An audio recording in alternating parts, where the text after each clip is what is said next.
He who questions training only trains himself at asking questions. What? Patience, my son. To summon your power for the conflict to come, you must first have power over that which conflicts you. Okay, am I the only one who finds these sayings just a little bit formulaic? If you want to push something down, you have to pull it up. If you want to go left, you have to go right. Your temper is very quick, my friend. But until you learn to master your rage... Your rage will become your master? That's what you were going to say, right? Right? Not necessarily. TBTL. For our viewing pleasure, I packed Terms of E. Oh, love it. Then we're gonna bring it up with a little fried greens to the T. And then Hope Floats with Sandy B. Yes. Does somebody so die in that good. one? They die in all of them. Good. This need you have to be the smartest guy in the room is off-putting. So you sound like you might be a little bit jealous, babe. You know, and I know a little something about being jealous because people have been jealous of me my entire life. I know these guys are annoying, but that's all I got. I'm doing the work. I'm baby stepping. I'm not a slacker. So come on over. Take a ride in my hot air balloon. It'll take you wherever you want to go. I promise. Well, all right. Hello, good morning, and welcome everyone to a Wednesday edition of TBTL, the show that just might be too beautiful to live. Meet the next generation of podcast stars. My name is Luke Burbank. I am your host. He's got riffs, like he just does. Coming to you from the Madrona Hill studio, perched high above the mighty Columbia, where it's another gorgeous October day, October the 15th. Oh, Ma, Pa, it's just beautiful. Cows are in the river. I've got my patented Paddington sweater on for good luck. And we're ready, folks. We're ready for episode 4576 in a collector series. Let the fun begin. They say nature abhors a vacuum. And this time of year, at least as has been the case of late, I don't exactly know what to do with myself on a day when there's not a Mariners game to obsess over and think about and watch and pace and stand on my deck looking at the TV from outside the house in the rain. That was just exactly what happened yesterday. They didn't have a baseball game. And so I had to watch some regular television, or at least HBO, whatever we call HBO these days. I love television. I've got to have that thing on 24/7. I love the patter. And I watched two very, very different programs on HBO last night, which I want to talk about. Oh, and I definitely want to talk to this guy, longest running Cobro of the show, maybe best known for his depictions of the tall ships, and now his dog watching service. When the neighbors asked, will you take care of our dogs, he and Genevieve said, I got the time if you got the diapers. He's Andrew Walsh, and he's joining me right now. Good morning, my friend. Good morning, Luke. That's not the only animal news that is in the headlines today, of course. Everybody is talking about it. Today, of course, is the 3-year anniversary of Bingo's coming home with Genevieve and I. That means it's also the 3-year anniversary of the time the Mariners and Astros played 18 innings of baseball. That's how I can always remember the date, October 15th. So a lot of Dr. Doolittle stuff going. And much like our acquisition of Geno Suarez, would you say that the jury is still out on if getting Bingo was a good idea or not? It's working out. I would say it's working out pretty well right now. I would say I don't know if I've ever met someone who loves their cat more than you love Bingo. He's a special guy. He's a special guy. He is my dude. I don't even want to talk about this. Luke, he's your rotten soldier? Dude, I had the most awful dream about Bingo last night. Oh, no. As bad as I don't even want to even talk about what happened in the dream, but let's just say it didn't end well, and I woke up in such a bad place that I had forgotten it was his anniversary. I went to bed thinking, oh, I got to tell Genevieve in the morning, because I don't think she remembers the date of the 18-inning baseball game like I do. A date that will live and so I went to bed last night thinking, oh, I got to tell Genevieve about that in the morning, but instead when I woke up I just said, because I was so scared of the bad dream I had. Now, did you then, once you realized that the bad dream was not, in fact, real life, then did you feel that wave of relief that I always talk about? Like I've said on the show many times, I'm not saying I want to have a bad dream, but I will tell you that the difference in how I feel when I realize, oh, that was a bad dream versus, oh, that was a good dream, really, I'm walking around feeling kind of like I'm playing with house money when I Like learned you that dodged a bad bullet. dream I was having was not actually real life, and vice versa when I have one of those ones that I've won the lottery or something. I feel like I've had. First of all, I don't have the vice versa thing. Good dreams stay with me for a while throughout the day. I love it. Sometimes I can kind of still like ride the endorphins of a good dream, even though whatever happened in that dream didn't really happen. As far as we know, I don't know. Brains in a jar, How about etc. yet? Or yet, exactly. Bad dreams can go both ways. It could be that like, whoa, I'm glad I'm waking up from that nightmare and that it's not real. But then sometimes dreams just, I don't know. This one just concerned me. And I don't, you mentioned at the top of the show, or as you introduced me, that we did start our official dog watching duties yesterday. Our neighbors are out of town for a little bit, and so we're watching their 2 dogs. And Vives and I went over there last night, and, I take great responsibility with these things. I'm not trying to pat myself on the back. In fact, sometimes maybe that's one of the reasons I worry about being an actual dog owner of my own, or being an actual dog owner, I guess I should say, is that I think the best dogs are the chill dogs who you can take anywhere and do go everywhere with their human companions. I assume we don't say owners. I don't know. But I am such a ball of anxiety that I feel like I would have good intentions for my dog were I raising a dog, but that my anxiety about the dog's safety might wear off on the dog. And in the same way, I honestly feel that I'm a mess a little bit because of my parents' anxiety about keeping us safe and protected and a little bit overprotected. I think that's one of the reasons I'm such a basket case. So I always worry, will I do that to a dog? And it's honestly one of the reasons I kind of didn't want kids as well. I didn't want them to pick up my worst qualities. So I think it's much more likely in human children because of, what's the word? Genetics.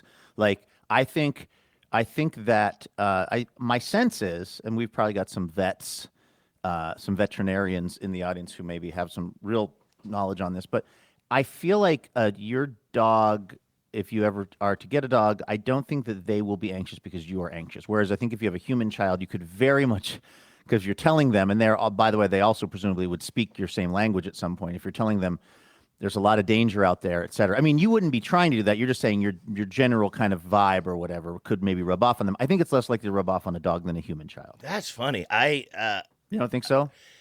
I can't think of an Dogs example. Are more about the vibes, you think? I mean, not more than a child, especially if you're talking about actual genetics. If it's a blood relative, biological child. But I do think that I've been around people where dogs are kind of like, even good intentioned owners, but are like kind of high strung. They can tend to kind of have high strung dogs. Have you never noticed that before? Yeah, I guess I always wonder if that's the puppy or the egg, in that you've got those people that are just always kind of like always sort of yelling at their dog because the dog's always doing something. And you're like, is the dog always doing something because they're always yelling at it? Or are they always yelling at it because it's always kind of doing something? Right. I can tell you that's not the most fun energy to be around. Household where the dog is always being yelled at when you least expect it as the visitor. Yeah, I can't think of that would never be your examples. household. Yeah, no, that is true. But I do. Anyway, those are concerns I have, whether they're founded or not. But yesterday, Vives and I, we went over and said hello to the neighbors during the day before they took off. And so I got to say hello to the dogs. It wasn't the first time, but it was one of the first times that I got to meet Maggie, the 3-year-old dog, on the same side as the fence as her, because we're fence friends. Mm-hmm. We talk and pet through this chain link fence, and I kind of have this compulsion, almost an addiction to chain link. Have I ever told you about that before? I actually had heard that you had battled that successfully. I feel like I will always be an addict, though, in a certain way. You're a grateful chain link addict in recovery, and that's, But anyway, so it was really sweet. I mean, these dogs love people. They're very high energy dogs. One of them, I think, is a puppy less than a year old, but is going to be a very big dog. So I mentioned a puppy to you on the show the other day, and I think you were picturing. I better stay on the porch then. I'm not going to try to run with him. That's very, very smart. Also, no fear. I'm just going to throw that out there too. Sure. But yeah, you're not the lead dog. The view never changes, Andrew. That's that I always say that. But you get a really nice view of a Sweet ass. I mean, honestly, I guess if that's what you're into, it's kind of great. Yeah, exactly. What part of the human centipede is your preference? I assume front human, but that's just me. Yeah. But it's funny because they refer to Goose, that's the other dog's name, as a puppy, but the puppy is bigger than probably most dogs. I mean, I like that name for a dog. I do too. And I love both I also of these once had a dogs. dog named Flea, so I guess, a good I'm into that whole thing. Monosyllabic. Well, dog name. monosyllabic and naming a dog for a different animal. Oh, and a different animal, sure, yeah. But yeah, so yesterday we went over there in the evening, Vives and I, once the neighbors had left, and just like we played some cards and watched some Columbo. Oh my God, did we watch? Wait, now this were those Columbo? were those dogs cheating at poker? Because I recently saw some CCTV footage of dogs playing poker, and I don't think that game was on the level, man. Do you remember that John Mulaney and Pete Davidson bit that they did on Weekend Update where they were talking about the movie The Mule with Clint Eastwood and how Clint we've Eastwood discussed this. wrote and directed it and also where he has not included... one but two menage a trois in this film as a person of a very, very advanced age. Exactly. And of course he wrote, and they kept saying, and he wrote it. We watched this episode of Columbo that neither one of us had seen before. It just happened to be coming on Pluto TV. We didn't choose it. But we were very excited when we saw that Faye Dunaway guest starred in this one. Wow. Yes, and she's great. She seems very Hollywood to me. She seems almost, no criticism of Columbo, but she seems like she'd be too good for that. Well, yeah, they would bring in some pretty big names. And the thing is, this was also a later one, too. So I'm thinking this was pretty late 80s, if not very early 90s. And we see at the beginning that it's written in... No, not directed, but it's written by Peter Falk. And we're like, oh, I didn't know Columbo wrote his own Columbos now. And then... This is the one where Columbo drops his jockstrap in the gym, and it's just like a sail for like a sailboat. Oh, yeah, right. Well, that's kind of what I'm getting at is you will not believe...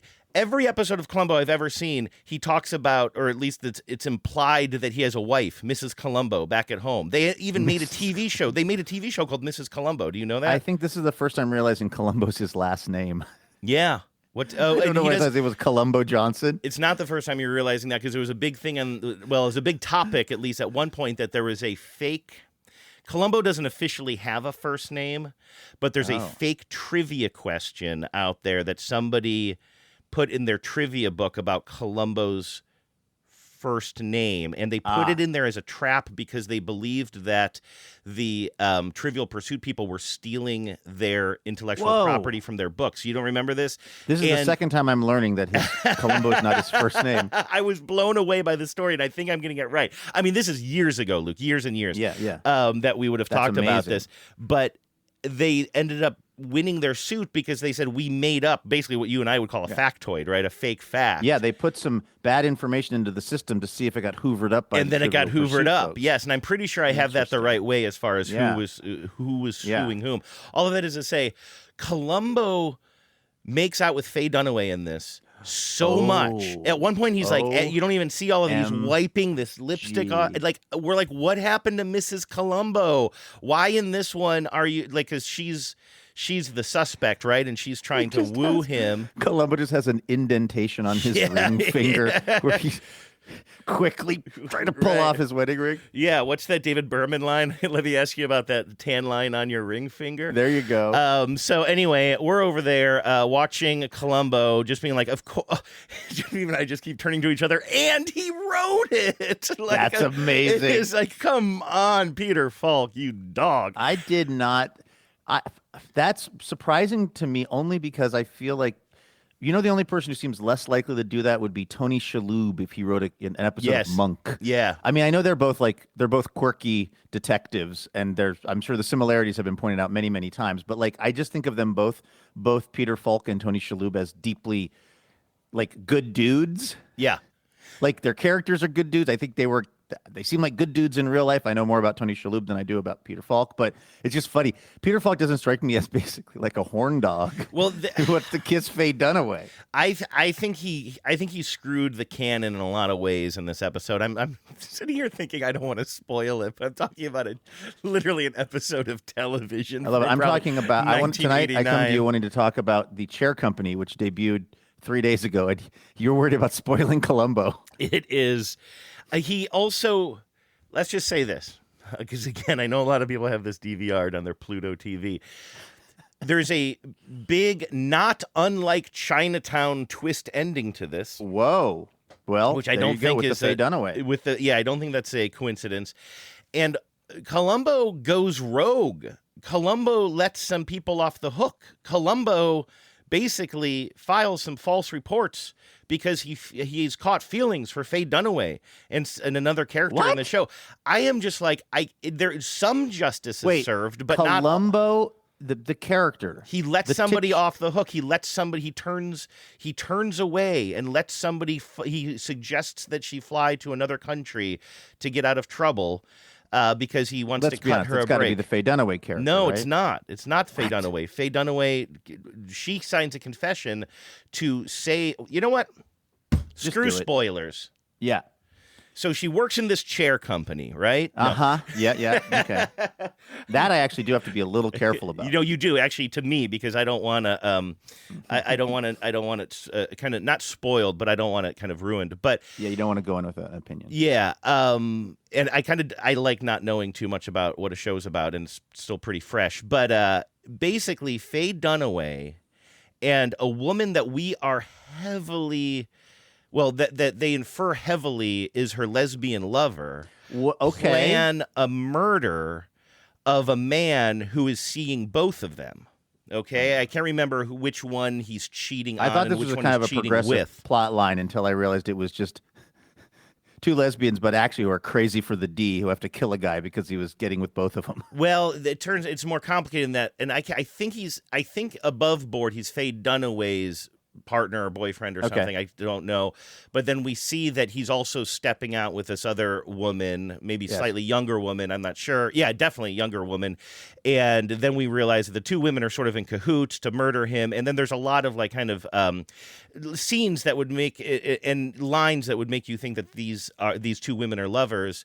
Yeah. But then and so they murder him. They do all these things. We don't have to get into detail. But let's just say a heated blanket is involved to try to convince the authorities that the time of death is something other. It's actually pretty ingenious. It's very ingenious. It's like Encyclopedia Brown, but with much higher stakes, as it usually is. Bugs Meany. We noticed that heated blanket box in Bugs Meany's clubhouse. Yes, he was trying to keep the cadaver. Who killed Bugs Meany? Anyway, Bugs Meany would have been doing the killing. I do. Who killed Bugs Meany? It could be the show title. That's good. All of that so they kill this guy. Then Columbo starts investigating. He has a suspicion about Faye Dunaway. She's really laying it on thick and hitting on him. I thought that he was just kind of stringing her along. I thought he was above it all, and I thought he was not telling her about his wife because he was just like kind of playing her in the same way she thought she was playing him. But he never mentions his wife. There's plenty of scenes where he's like in a coffee shop bar, which I'd never seen before. Also, like he's got friends in this bar in this episode, which is strange. And he's always drinking coffee there, but he's always, tough case. And he's clearly not thinking about Mrs. Columbo. She's just out of the picture, apparently. I don't know what's going on. Maybe they have an understanding. Maybe they have an understanding, and it becomes clear that no, Columbo really is conflicted in this case. He has indeed caught feelings, as one does with Faye Dunaway, who looks great, by the way. And so he's got some conflicted emotions involved here. Mm-hmm. And then at the very end, he kind of does catch Faye Dunaway in some lie or something, and she sort of makes it by not saying too much. She basically says, "I'll confess." If you let this other person that you're now sniffing around go. And we as the audience still think that these two are lovers, but that's the big Chinatown reveal. They are not lovers.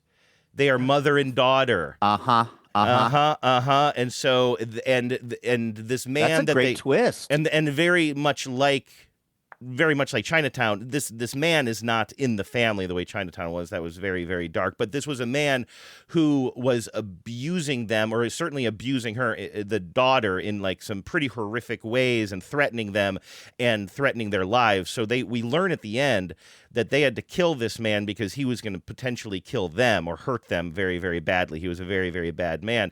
And so in doing all of this, Columbo basically lets the daughter go. He says, you travel to Paris a lot. You should go to Paris. I heard there's some good things going on there this week. Okay, the imitation didn't start good and it got worse. But that's the spoiler full version of that. It was a pretty interesting episode. It was unlike most episodes I've seen. You can really feel Peter Falk's writing hand in it, especially when he's making out with Faye Dunaway. I mean, that does, yeah. It's like the idea that the Faye Dunaway character would be sort of honey potting him a little bit. Yeah. I'm looking at the cast, and this did also feature, I don't know if it was a bit part or not. It was called "It's All in the Game," by the way, I believe was this episode. Jonathan Banks, who you may recognize from Better Call Saul and Breaking Bad. I don't. He was in this a long time ago. Again, probably just maybe a sort of a bit part. That guy was also in Beverly Hills Cop. That's where I always remembered him from. I was going through to see if there was anybody else in this episode other than Faye Dunaway and Peter Falk that I recognized. I'm wondering if he might play the murder victim or the muck duck victim.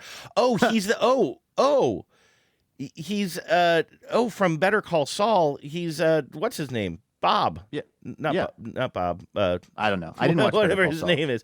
Mike Ehrmantraut. Mike Ehrmantraut, of course. Oh, wow. I wonder if he was the murder victim or the muck duck victim. I got to look into that. Anyway, we were all watching television last night, Andrew, some of it from a more modern era, but I will be careful when I talk about The Chair Company. This is the new thing from I Think You Should Leave Folks. It's starring Tim Robinson. And I know you don't want me to give you any expectations. Here's what I'll say in the most general way that I can. I really enjoyed it, and I enjoyed it for, I did not enjoy it for the exact reasons that I was expecting. Mm-hmm.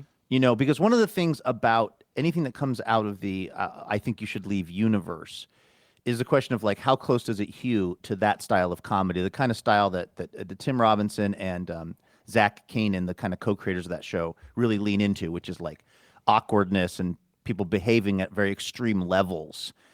And so, like, with that movie Friendship, I think I maybe liked Friendship more than you did, or I don't know. What, remind me of your opinion. That was the one with Paul Rudd and Tim Robinson that is kind of like the show, but also kind of not. Yeah, I wasn't a huge fan of it as a movie. Okay. I just felt like, a lot of questionable motivations. I didn't think it was funny enough to dismiss a lot of the questionable decisions in it, if that makes sense. If it's a ridiculous comedy, then you're not exploring certain questions like, well, why would this character do this? Why does this fit into their character? But it was also taking itself kind of seriously. I felt like it was stuck. Yeah, I didn't hate it, but I didn't love it.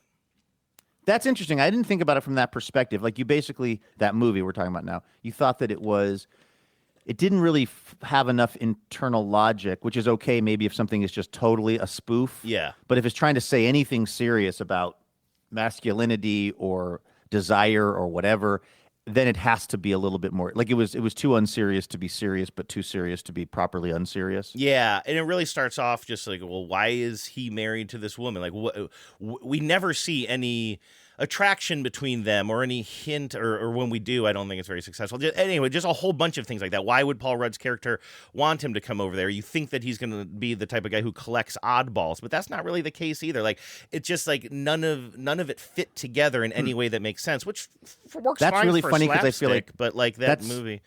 That's so much more the argument that I'm making about things usually. Like, I'm going like, well, why would that person do that? And I don't know if they've just got me so in the bag that I was like, I don't know, I like the soundtrack. Mm-hmm. Then they zeroed in on those power lines, But you're making a good point about that movie. Anyway, I guess again, I really don't want to. I don't want to like say too much about it because I don't want to impact your experience with it. But I watched it, and I'm glad that I watched it. And good. I think it's like. Maybe, I don't know if it's like 6 or 7 episodes. This first one was like about a half hour. And it also felt to me like they kind of packed a lot into this half hour. Like I was quite intrigued to watch the next one next week when it comes out. And I have the sense that it is one of those kind of shows that they're not just, I don't know if that's an HBO thing versus, I guess, is Netflix really the main one that just like when a Netflix show comes out, it's all there. That's kind of that's their deal, is that they're going to give you every single episode. Whereas like HBO and stuff, they want to try to get you coming back to HBO each week for the episode drop. I know that Netflix can drop an entire series all at once. I don't know if they always do. Well, they don't. Well, like obviously they did some live programming with Mulaney and stuff. You can't drop all of that at once. Yeah. I cannot think of an instance where HBO has dropped an entire series at once. I mean, I could be wrong. You know me, I don't follow the stuff that closely. But when I think of HBO, almost all of the stuff we talk about is a week by week thing, right? Like whether it's, I mean, going back to The Sopranos, obviously, but that was a much different media era. But even now, White Lotus, like everybody's the brilliance of it is everybody's on the edge of their seats for the next Game of Thrones or whatever it is. Yeah. I go back and forth. Like if you can get a critical mass of people like talking, like if you're into a show or if somebody in our friend group is, and then we're kind of like talking about it in between the episodes and getting excited. I mean, the peak of that, of course, was The Sopranos, which was like an absolute event in my life. We would literally like me and my first ex-wife and my buddy, the Colonel, we'd all get together in LA. We would literally cook food that seemed vaguely like something they might eat on The Sopranos. We had T-shirts that said "I love Johnny Cakes." It was like a whole thing. A lot of strudel. A huge amount of strudel. Right. Other classic Italian foods. Sorry, it's the only non-Italian food I can think of in the moment. This is good. It read as it non-Italian. read, but then it stopped. It read and then it stopped. Sometimes we just need to leave them and then move on. Yes. Anyway, yeah, I do. So I guess I sort of, on the one hand, I do like I like the network being kind of withholding, but there is always the danger that I might lose my momentum with something. I mean, and it doesn't take much with me. I have a very short attention span, and I have a lot going on typically. So hopefully I'll stay with this. But there are many examples of where I've had a show that I'm watching, and then I get distracted, and then I just I forget that I didn't even watch the last 3 episodes of something. Yeah, unfortunately, I've done that. I'm embarrassed to name the number of shows I've done that with. You brought up Peacemaker the other day, and I'm pretty sure, looking back now, I said I watched the entire first series, but I think I might have forgot to watch the last 2 episodes of that.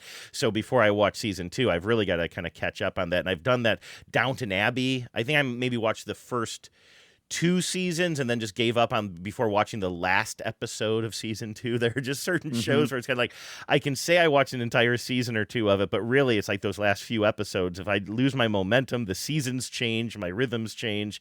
Exactly. They're just going to be lost. Yeah. Well, the other thing I watched, so I finished with that, and I guess I'll give HBO credit on this. By the way, do you have HBO at your house? Yes. Yep. Do you do that thing? Have you noticed that the baseball games have been on HBO? Already there have been some on HBO? All of the National League games are on HBO. All the National League games? No, I didn't. I think I remember last year at one point turning on HBO and realizing, I can watch this. But obviously, it didn't have anything to do with the Mariners, and I don't know if I did or not. Oh, that'd be great. I'm so It'd be confused, awesome if it was for the AL. Well, yeah, we couldn't find. So my mom, and I actually, for that matter, were pretty interested in how the Phillies were doing, and after a Mariner game or something, or I don't know, maybe it was the day there was no M's game, I was trying to find the Phillies, and it was nowhere on my Fubo universe, even though that usually gets everything. And as a last resort, I was like, there's no way it's on HBO. And then it was live streaming on HBO, but then also I saw something about TBS in the corner, maybe they're simulcasting on. But also, that's weird to me because I would think that Fox has the whole postseason contract, right?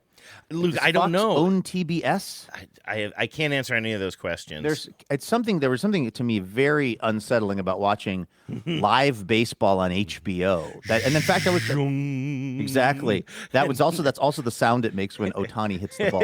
Yeah. I mean, that was, by the way, something else yesterday. Not to get into baseball convo, but I was watching that Dodgers Brewers game, and they are filming it. This is, again, I don't know if this is exclusive to HBO. My hunch is that I'm just HBO is just one of the places you can see this for whatever weird media contract reason.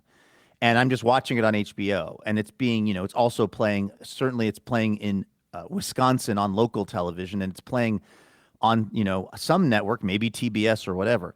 But they were using a filter on their camera. They're filming Ohtani. he's taking some practice swings before he goes up. He's going to be the first hitter for the Dodgers. They're playing in Milwaukee, so the Dodgers are hitting first. I thought it was an AI version of Ohtani. I thought it was like, that you pointed out that like Beats by Dre ad. Yeah, I can't of believe Ohtani. I still cannot believe that. Yes. Imagine this. Imagine that you are in your home stadium, like you're a Milwaukee Brewers fan, and you're going to watch your team.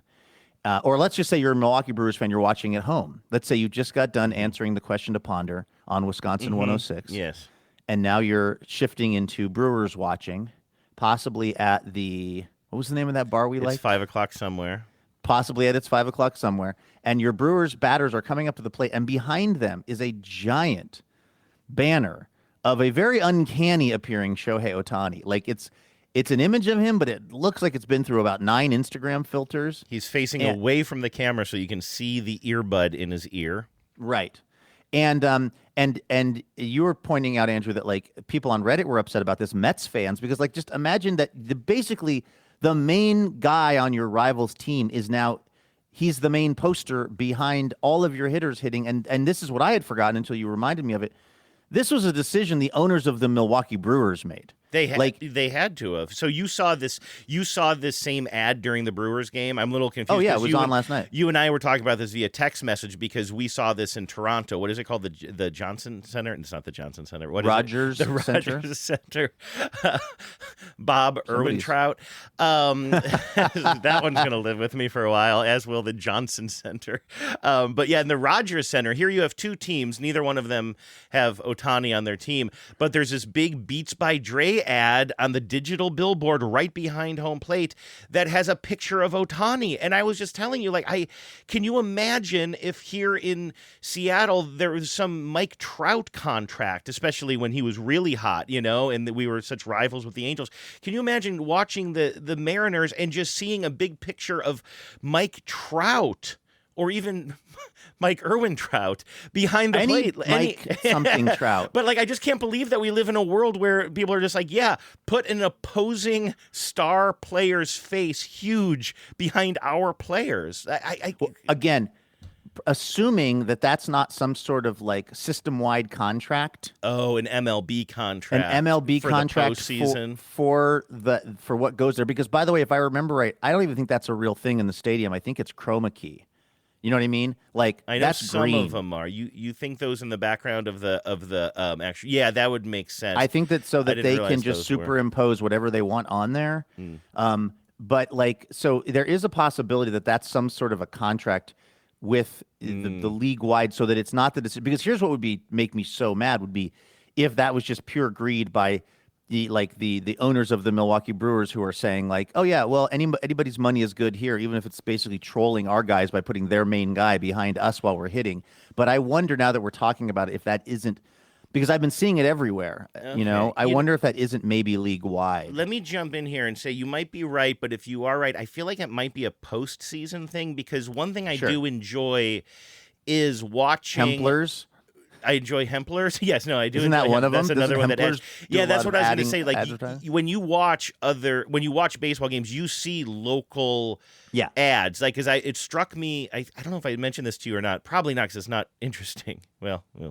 Anyway, I was watching a Reds game in Cincinnati, and I saw they had Cintas. You know the company Cintas, the uniform company Cintas, and my family's business was a big customer of Cintas, so I grew up knowing of Cintas. And I remember this summer making the connection for the first time in my life.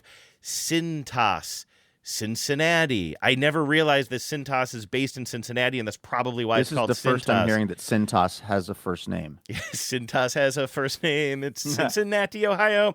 That but makes anyway, my point is, and you know this too with the Hemplers example, often these ads are representative of local market, something that I love. I love the localness of, baseball markets and sort of seeing those ads for their fan base. So you're right, though, maybe for the postseason, and if these are superimposed, then maybe they're just saying, hey, listen, MLB's picking up these contracts now, and we'll put Ohtani's face wherever the hell we want. Either way, I think it's mad disrespectful.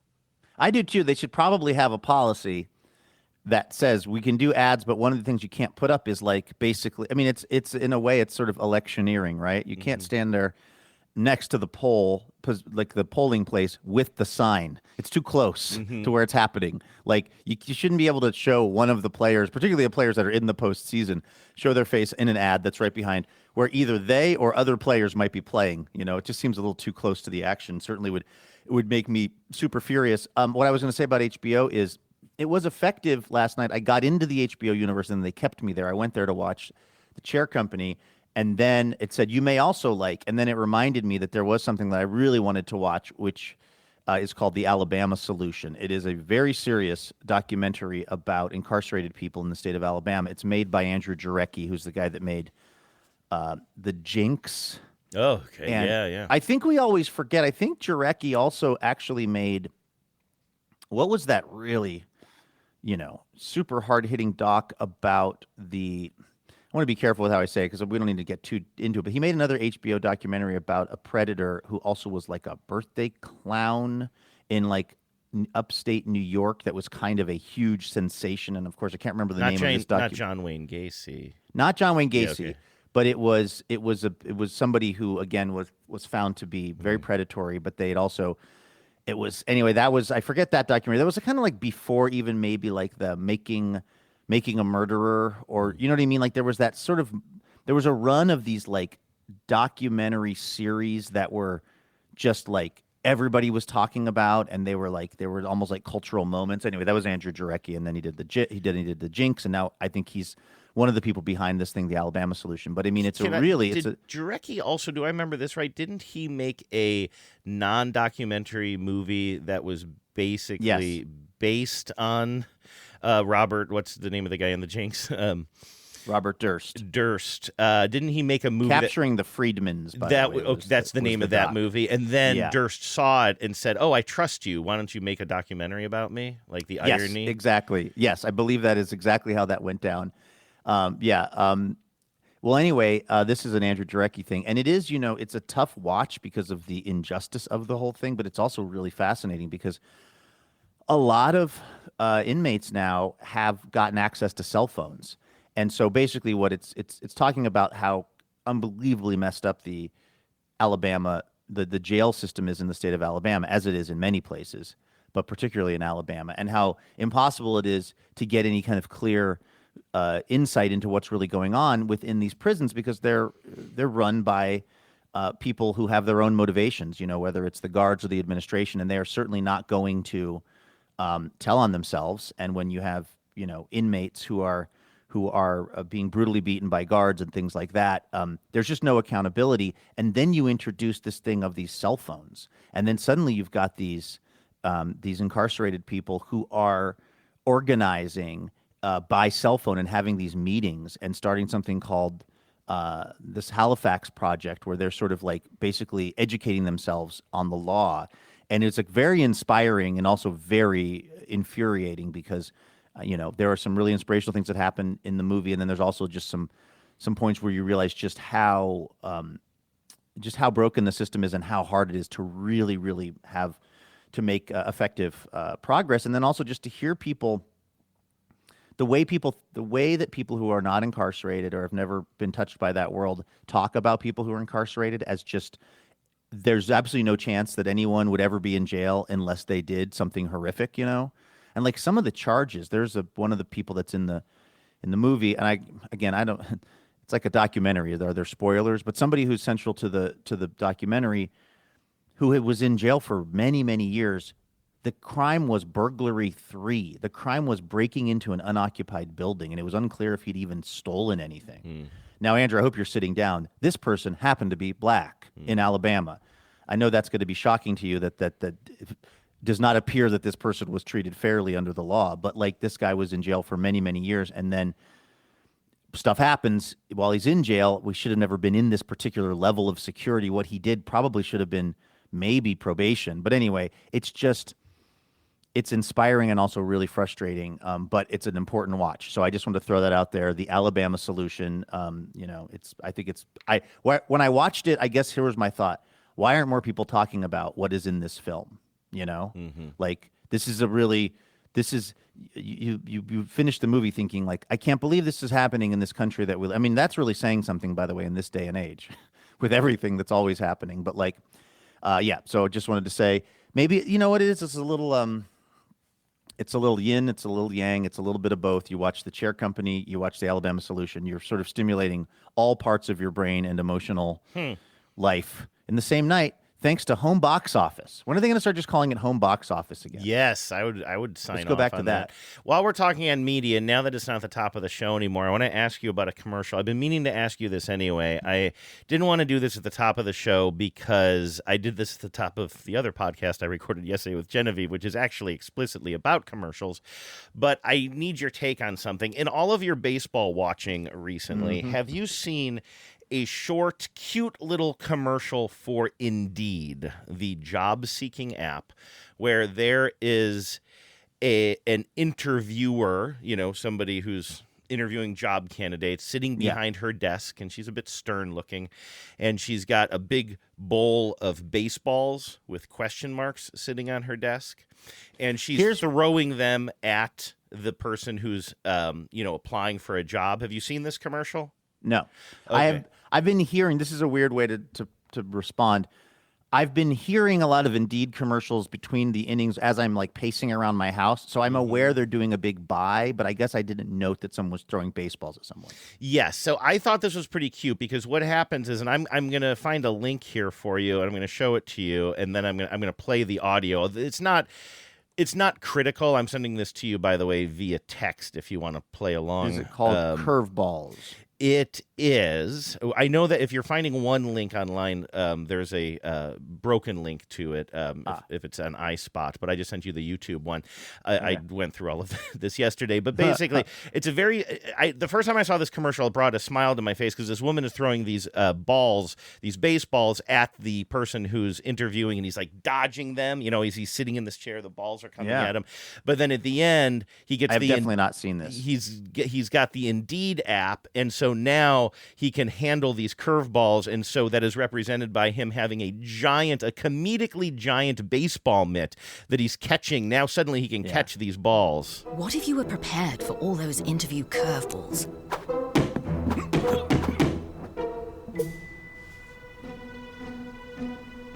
Practice the interview before the interview. Indeed, Career Scout, I guess, is a way of practicing the interview before the interview. And it's funny. He pulls out this big mitt, and he's got this smile on his face, and you can. It's a pretty good analogy, except now it's driving me crazy. And do you know why it's driving me crazy, Luke? Because he's not wearing a catcher's mitt? No, because you're not throwing curveballs in an attempt to make them difficult to catch. You throw curveballs in an attempt to make them difficult to hit. I feel like he should have a giant bat, not a giant mitt. Now, a curveball could be hard. I couldn't catch a curveball, probably. I understand. But, you're not the point of a curveball is not to fool the catcher. It's to fool the batter. And even though I laugh at his giant glove, I feel like it should be a giant bat. That's a good point. Also, it is not a catcher's mitt, which it also should be. Because you know what, actually? Then the analogy works.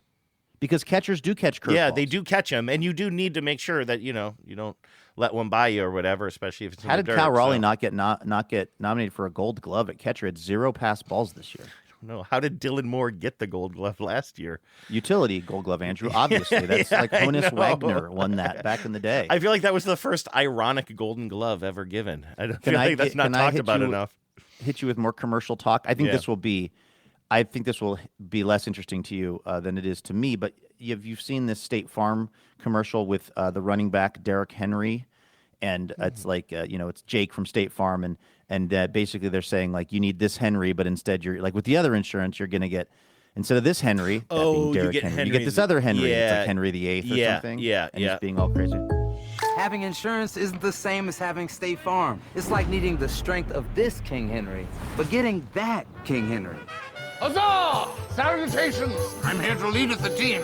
No, I don't want it. No! Sorcery! It's just basically a guy who's dressed like Henry VIII, and or King Henry, and he's just doing things that aren't helpful on the football field. That King Henry is played by. Do you remember that podcast Dead Eyes? Oh, yeah. Is that's that Connor Deadeye? Ratliff. That's Connor Deadeyes. Ratliff. Oh, I need to. Oh, that's funny because Glad to see Deadeyes is doing well out there in the world. I don't actually think I've ever seen Connor Ratliff because Ratliff. You had been telling me about that podcast years ago, and I never kind of just took the leap to get into it. Those limited series, sometimes it's harder for me to get into especially when I'm just listening to this kind of constant stream of whatever sports stuff.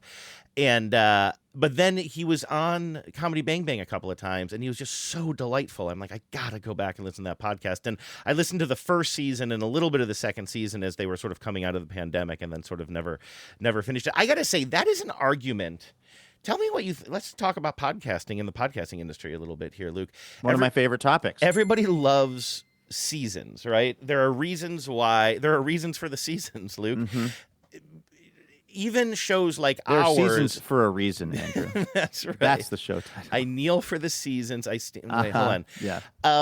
Even shows like ours that are essentially friends chatting will like kind of the podcast industry has sort of like just made it sort of common to say, well, we're going to release this in seasons, and then we're going to take some time off, and then we're going to call it season 2. And there might be marketing reasons for that. There might be just like catching my breath reasons for that, or what have you. It makes sense when there's like a narrative storyline, if it's a documentary style thing, and season 1 is about one investigation and season 2 is about something else. But then other podcasts, I'm not exactly sure why they do them. And I will say that Deadeyes, even though I was listening to the whole thing years after it was made, there was something about trying to switch over to season 2 that it was like such a roadblock for me. Like he started season 2 with an interview with Ira Glass about podcasting, and then it just suddenly felt like, well, we've just lost the urgency here or something. And it just like, it stopped for me. And I'm sure the rest of it's good. I'm not trying to dunk on him, but it's just, maybe cautionary. Well, it's sort of the thing where they often say that like everyone has one good book in them or one good movie in them. And, you know, certainly what had happened, for folks that don't remember this podcast, this guy, Connor Ratliff, had been cast in and then basically fired from the HBO. Speaking, everything comes back to home box office today, Andrew. I think it was Band of Brothers, this, you know, one of those World War II kind of shows. Tom Hanks was the like executive director, producer or something. And they kind of fired this guy because the rumor he heard is that Tom Hanks had basically watched some of the footage or watched some of his performance and said that he had dead eyes. And so he had lost this job, which was like a huge, huge opportunity for him. And so he goes back and does this whole podcast kind of exploring the question of like, why did he get fired from this thing? Does he have dead eyes? What was Tom Hanks talking about? And it's very intriguing and listenable. And you're, like you said, you're kind of along for the ride because you want to know what really happened. He eventually talks to Tom Hanks. It's great. And I totally understand. And it was a big hit podcast too. So I could totally see being like, okay, we made this thing. It's really popular. And now there's a chance to strike while the iron is hot. Like, okay, you got people's ears. Now let's do something else cool and bring them along. And then the challenge, it's like somebody writing their second book or somebody making their second film. They had their whole life to think of that first movie idea or have that experience, that story they've been telling at every party. And then it's like, once you get that one out of there, it's like, well, what's the next one? And I think that's probably a little bit of what was going on there. And this one was interesting because because I've heard that he eventually talks to Tom Hanks, but he doesn't talk to Tom Hanks in the first season. Oh, really? No, he doesn't. I'm blurring this together. Yeah, you might have made it further. Did you hear the Tom Hanks I guess I did. I made one? It to the Tom Hanks conversation. I just listened to it this summer when I was doing yard work, and I still have not heard Tom Hanks on it. I know that he eventually makes it on, but not in the first season. I don't know how long it takes. Basically, I know season 2 begins with a short episode with him trying to get advice from Ira Glass how to make season 2 successful or something like that. And I don't know. I know we've done it. It's also possible I skipped ahead. I wonder if maybe you did or you heard I might have listened to season 1, and then Yeah. when it was such a phenomenon that there was literally a buzz like, hey, he got Tom Hanks.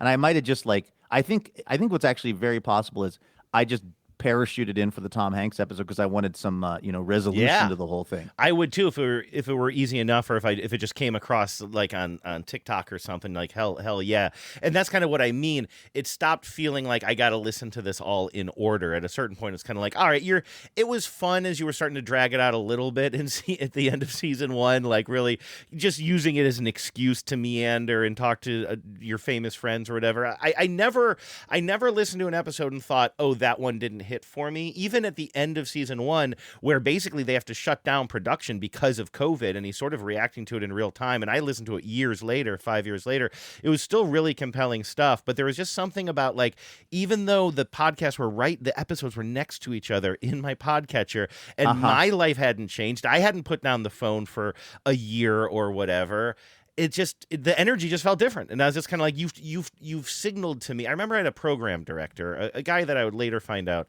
years and years and years later, I'd meet a friend named Luke, and it turns out that Luke didn't like this program director because public radio is a small world. But I do think about some of the things he told me early in my career that are interesting, which is like he was not a big fan of, and I'm going to talk out of both sides of my mouth here. I disagreed with him at the time, but it might be what I'm arguing right now, which is like he was not a big fan of, like, at the end of a radio show to have a bunch of credits and celebrating the end of the show. Basically, I remember him talking about this folk show that I worked on. It was like this 3-hour thing that had this cult following, and then at the end of the show, the host would do this whole closing of the show and do credits and all these things. And the program director was like, you're kind of telling the audience, it's over, you can turn off the radio now, where we really want them to just keep on listening to whatever is up next. So just try to make it more of a flow of programming. That makes sense from a program director's standpoint. Yeah, you just want to keep them there. His goal of having his station listened to continuously is different than the goal of the show. Which is a creative endeavor. And that is the difference, because I think you and I would feel differently about that. Of course, you want to close it out. You want to play Words by Doves. You want to say good luck to all. You want those like kind of benchmarky things that.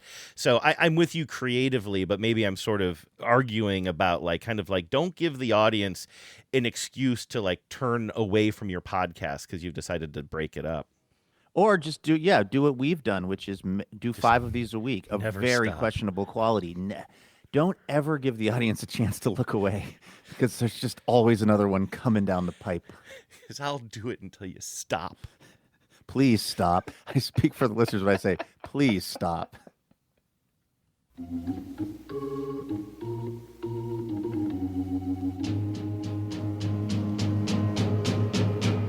Thank you, baby.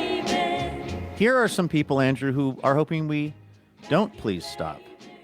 Presumably, anyway, because these are people, the names I'm about to read to you are donors who are supporting our show financially, and they're doing this voluntarily, and it means a lot to us. This is 100% listener-supported podcasting. It's supported by listeners like Jennifer Johnson over there in Sisters, Oregon.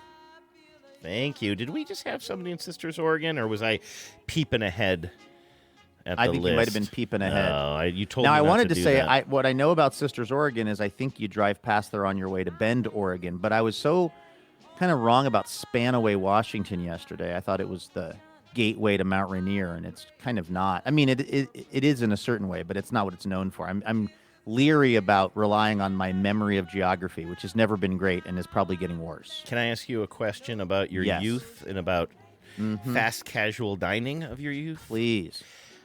Did you grow up, at least was there a period of time in maybe the late 80s or early 90s that you remember a chicken chain called Sisters Chicken that had, I'm pretty sure this was a Dave Thomas joint, because growing up in Ohio, there were Wendy's, of course, and then there was this chicken place that was like a KFC rival. And we were not a big KFC family, but then I just remember like this place called Sisters came on the scene. And Sisters Chicken and Biscuits? I don't remember it being called Biscuits, so I'm not sure. Does it? Are you seeing it? Does it have any connection to Wendy's? It does, absolutely. It's a spin-off. Okay, great. Okay, good. Yeah, what can you tell me about it? Because I'm only sort of just remembering this, and I didn't look it up before I started talking about it. Well, here's what the internet says. Let's see. Wendy's founded the fried chicken chain Sisters Chicken and Biscuits in 1978 and sold it to its largest franchisor in 1987. Oh, okay, 87. Okay, interesting. And people are on Reddit saying, anyone remember a place called Sisters Chicken and Biscuits? I miss it so much. This is let's see. I've heard, although I don't know it to be true because I haven't actually looked it up. This sounds exactly like how I do my research, Andrew. I've heard, although I don't know it to be true because I haven't actually looked it up, that a few of their restaurants still remain. But here in Columbus, Ohio, they all disappeared. The chicken was delicious. The biscuits were yummy. And I loved their cream chicken over a biscuit, as well as many other menu items. You know, now that we say this, Dave Thomas, the founder of Wendy's, he had Ohio roots, maybe? And maybe that's why. Dublin, Ohio, right? Isn't was it Dublin? Okay, from whence Wendy's came. That's another thing, by the way, about that show, The Chair Company. It's set in Ohio. Oh, really? It's that's interesting. Yeah, it's a lot of Canton, Ohio references going on. Oh, interesting. Yeah, I'm definitely. I got to check that out. I kind of forgot that was debuting yesterday. Jennifer Johnson, thank you. Thanks also to Kelsey Neal or Chelsea Neal. I don't know what we're doing with that H. I don't know how big of a factor that H is in that name, but we thank you very much over there in Seattle, Washington for supporting TBTL. Go Mariners. Oh, and then it's our pal, I call him TT, Troy Tortorich of Lake Stevens, Washington, Tom Thumb Market Territory. Thank you, Troy. Thanks to Summer Martinez in Puyallup, Washington. Oh, do the Puyallup. Catherine Palacios is in Houston, Texas. Gosh, Catherine, thank you for supporting the show. Thank you for riding along with us as we have talked so much baseball and talked so disparagingly about the baseball team that's based in your city. We love you, and we appreciate you and your generosity. And the good news is we have new teams to be obsessed with now. That's right, exactly. Thanks also to Todd Thorsgaard, who's in St. Paul, Minnesota. Nice. Boy, does Thorsgaard ever sound like a name you'd find in old St. Paul, Minnesota, doesn't Ballard or St. Paul? Yes, that's right. Yeah. Either St. Paul or St. Paul West, which is what I call Ballard. Thank you so much to our donors. Thanks for making TBTL possible. We could not do this thing without you.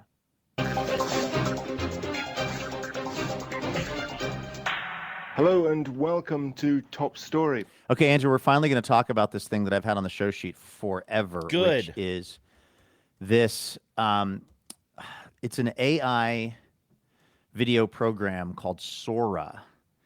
And it was written up in the New York Times. Let me see if I can get to that, into a better version of the article that I can actually get to because of when's the AI going to fix my computer, talking to my New York Times account, Andrew. This was an article written by Brian X. Chen in the Times.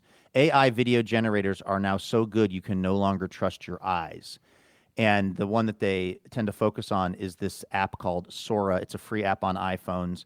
I think it's actually it's made by OpenAI, which they're the folks that made ChatGPT. And like you hear a lot about like AI, obviously, and you hear a lot about deep fakes and things like that. And I will say that heretofore, most of the stuff that's been generated, my eyes were able to sort of catch it pretty quickly as being computer generated or a deep fake or whatever. And they were not super duper convincing. But also I would say that I am somebody who's terminally online. And even though I'm reaching the advanced age of 50 this year, I would put, again, this is a sad flex, but I would put the 10,000 reps I've put in on looking at internet slop. I'd put that up against most people's. Therefore, I'm pretty versed in it. And this, I started noticing on TikTok, I don't know, a week or two ago, before I saw this article, I started noticing these truly nuts videos where the only reason I knew that they were AI was because I knew that the people that were in the videos were alive either at different times or were not necessarily or were not doing whatever it was they were doing in the video. In other words, it was not that the person didn't look like the person that they were, or that the video was glitchy, or that it looked animated. It was not because of how the video actually appeared. It was because of the content in the video I knew was not possible. One of the videos I started seeing a bunch, or style of videos, tons of videos of the late scientist Stephen Hawking in his kind of wheelchair that he was, quite known to be in for all those years and that we can all kind of picture, dropping in on a half pipe that you would use for skateboarding and doing a couple of really successful tricks and then some very unsuccessful tricks. And like looking at, and like it was basically like imagine the X Games, but they got Stephen Hawking dropping in. More like Tony Hawking. Exactly. Thank I you. want to keep building on that joke, but then I also don't. Strudel. Exactly. Stephen Hawking, Tony Hawking. And you know what? That might have been part of whoever made this thing. Because, by the way, this is, like I said, a free app on your phone, and you can start. I've seen other videos now saying, hey, if you want to know how to use this app and start making videos in a minute, here's the tutorial. So I started seeing those. I started seeing ones where, like, Mr. Rogers is riding a bike, and then he falls off the bike and he starts swearing and doing a bunch of un-Mr. Rogers-ly stuff. There's one where he's like interviewing Tupac. It's Mr. Rogers, and he's on the set of like Mr. Rogers' Neighborhood, but he's talking to Tupac. But then I forget exactly what he says, but it's clearly a setup for a D's nuts joke on Tupac. So he's asking in a very Mr. Rogerian fan sort of style of like if Tupac likes something, and then Tupac's answering very earnestly that he does, and then what Tupac doesn't realize is that he set Mr. Rogers up for a D's nuts joke. I know that this isn't really our kind of humor, but I think I found it here. Did you find it? I think Please. I did. I'm not 100% I don't think sure. I don't think it's overly gross. I've never it's just a D's nuts. By the way, just so you know, I've never seen this before. You've mentioned this to me when we were talking about the story offline, and so I haven't looked it up. I'm playing this cold, but it does look like I found something on Instagram here that has Mr. Rogers, and it was made with Sora. These clips get deleted. What's up, my neighbor? What did you call me? Nah, I'm just messing with you. My neighbor? My neighbor? My motherfucking neighbor. Man, you wild, Fred. Come You know, I was wondering, could I get the pass just one time, please? Nah, Mr. Rogers. That's one thing I can't hand out, even in the neighborhood. Fair enough. But you still cool with me. You know what, Pac? I think I'm ready to leave this white-ass neighborhood. So what's this game called again? This shit here is Connect Four Loco. I win, you drink. You win, I drink. Well, let's get neighborly. Like this, chin tuck, step, pop the jab, bring it right back. Real simple. Slip, roll with it, then hook. All about staying ready. You never know. And it helps you feel prepared and confident. Exactly, Mr. Rogers. Yeah, they're standing out on the street somewhere. It's thug life out here, Fred, dog. I got you. Yeah, they're playing with trains. What the fuck we doing, Fred? I'm not sure why the cameras are still rolling. Oh no, Luke! So these don't have doesn't have the D's nuts joke, but honestly, wow! I just went on a real journey. I was sort of delighted by that. And also, I mean, again, I didn't get eyes on those ones you just played, but I can picture them in my mind. And now you had a lot of heads up going in that this is AI generated. Yeah. But if you were scrolling, I mean, they're fairly convincing, right? Yeah, definitely. And I'm not even joking when I say, and I'm already ruining these words as I think about them later in the day. But like that, obviously that's janky. Obviously that's fake. Obviously we're going to be talking about like the danger of being able to pass off things that seem real. But also, when I was watching that, I was feeling delighted. Right. You weren't feeling like I'm seeing an AI program that was told, hey, have Tupac and Mr. Rogers have a conversation that would be unusual where they substitute the word neighborhood for a different N-word that we don't say. Yes, and then the large language model just did it. That isn't what you felt like you were watching. You felt like you were watching two people that you sort of like, two friends, and like a thing that could have happened because, Mr. Rogers was a friend to all, and then Tupac had a lot of sides to him, Yeah, so like it was an imagined world that you kind of almost want to live in. Yeah. You love these guys, and you love these guys together. You immediately love their fake friendship. And one of the things, a big area that people have been using this program for, that I've been seeing also for a while, and again, really what's different about this to me is it's getting so good at the actual video, at the voices, so a lot of it is sports related right now. So what it'll be is like a press conference where let's say the Mariners have a game where they don't play very well. How do I can't even speak of these Mariners without being worried I'm jinxing. Here's what I'm going to say. It'll be a player from a team doing a press conference after the game where they're saying the thing as a fan you would hope they would say. We fell into that trap before TBTL recently. You were looking for some post-game quote from, I think, a manager or a player. Yeah. And then you're like, oh, here it is here. And you hit play John on Schneider, it. the manager of the Blue Jays. Yeah. And then you're like, oh, shoot, this is fake. Yeah. And there's one that I saw that was Detroit Tigers. So the algorithm on TikTok knows that I'm obsessed with Mariners content right now, and also I'm obsessed with the content that relates to whatever team they're playing.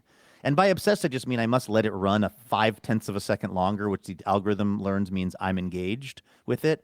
So I was getting, like, after Detroit, I think maybe lost the second game at home or something, or maybe I was getting what looked like shaky cell phone video of the manager of the Detroit Tigers, I guess that was AJ Hinch, walking down the aisles of the team plane berating the Tigers players who are sitting there nervously and kind of like not making eye contact. And it totally looked like somebody had videotaped AJ Hinch yelling at the Tigers players. Like, it's the craziest thing to fake or spoof, but it also had this, it looked real, it sounded real. It was like, oh shit, it took me like 30 seconds. And the only reason that I knew is because, and I don't know how much longer they have to do this, they put a tiny watermark on these things. It is this little kind of like, it almost looks like a poppy flower, but it's white. And it's the logo of this Sora app. And it doesn't start, when you first start seeing the video, you don't see this watermark. You have to watch enough of the video, and it literally, the watermark pops up for 1/2 of a second. It just kind of, it appears and then it fades out. And it appears and fades out on a different part of the phone screen that you're looking at. It doesn't always show up in the same place. And so what I know now is if I see a video and I'm like, it's too good to be true because the person is being too honest, or it's two people that I don't necessarily think of having been in the same context, or just basically, if it's something that I'm like, I can't believe I'm actually seeing this right now. Now my new thing my brain has been trained to do is start looking around the screen for this Sora watermark to just like very almost imperceptibly show up and then leave. But it is like the second they stop putting that watermark up, I mean, the only thing I could do is use context clues or use larger context. Just kind of go like, did Stephen Hawking ever participate in the X Games? My brain tells me no. So that video's got to be fake. But that's what I'm doing. That's the only way for me to know if they stop putting these watermarks on things. Yeah, I'm scrolling through this article too. First of all, one quick note to the New York Times. If you're going to put in your lead paragraph an example like this, the thing can generate realistic-looking videos with artificial intelligence by typing in a simple description like police body cam footage of a dog being arrested for stealing ribeye at Costco. You got to make that a hyperlink. Yeah. I want to see that now. I seriously, I've been Googling that. I'm like, why aren't they linking to that? And I realized that they're just pulling that out of thin air. There are so many real-life examples. Don't tempt me with police body cam footage of a dog being arrested for stealing ribeye at Costco and then make me create. I now need to download this app so that I can see what that looks like.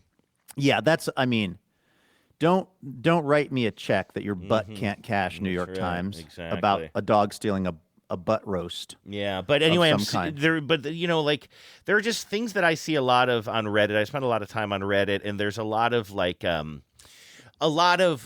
dash cam footage, not police dash cam footage, just dash cam footage, right? Because a lot of drivers have those little cameras in their cars now, and then when something ridiculous happens on the road, somebody cuts somebody off and it leads to some sort of accident or something, often like in a sub called instant karma, you'll see that stuff. Somebody's a total jerk on the road, and then they cut somebody off and then they go spinning off the road or something. You see a lot of that kind of stuff. Well, of course, AI, I mean, that's the type of thing where it's already shaky footage, and I'm looking at an AI creation of something similar to that in this New York Times article, and there's literally nothing in here that would make me think that that's fake, except for, like you said, the Sora thing that's sort of kind of coming on and then going away across the screen.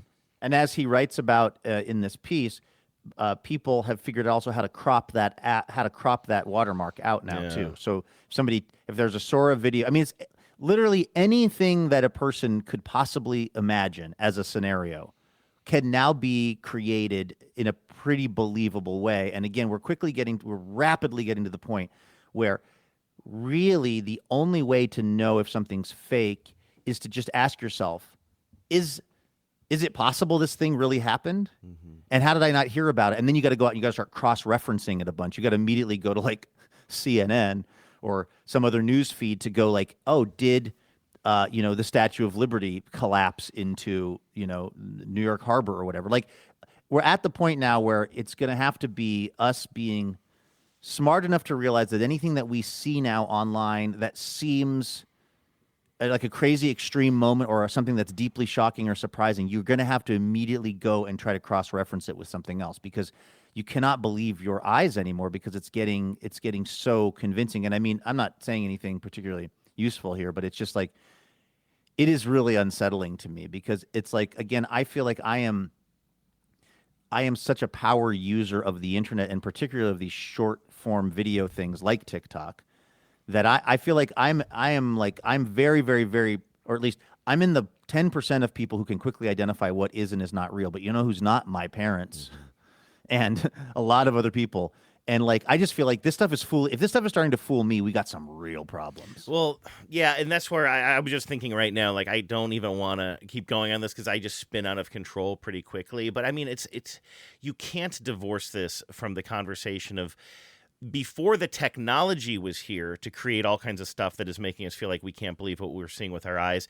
For the past decade or two, I feel like the groundwork was being laid of just like people saying, oh, we can just say whatever we want to the populace and also consolidate media in a way that my reality here in Seattle is different than when I go home to Ohio and I hear the same information being told to me from people who watch Fox News all the time. And like, there's already, without the help of AI, there is already this widening gap between what people can agree on as being real. I mean, whether you're talking about just the norms of politics, but also just the facts of what's going on.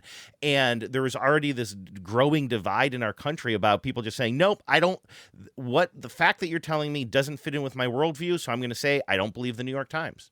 You know, and it's just like, and we already had that, and then you're throwing this on top of it. How can it not feel?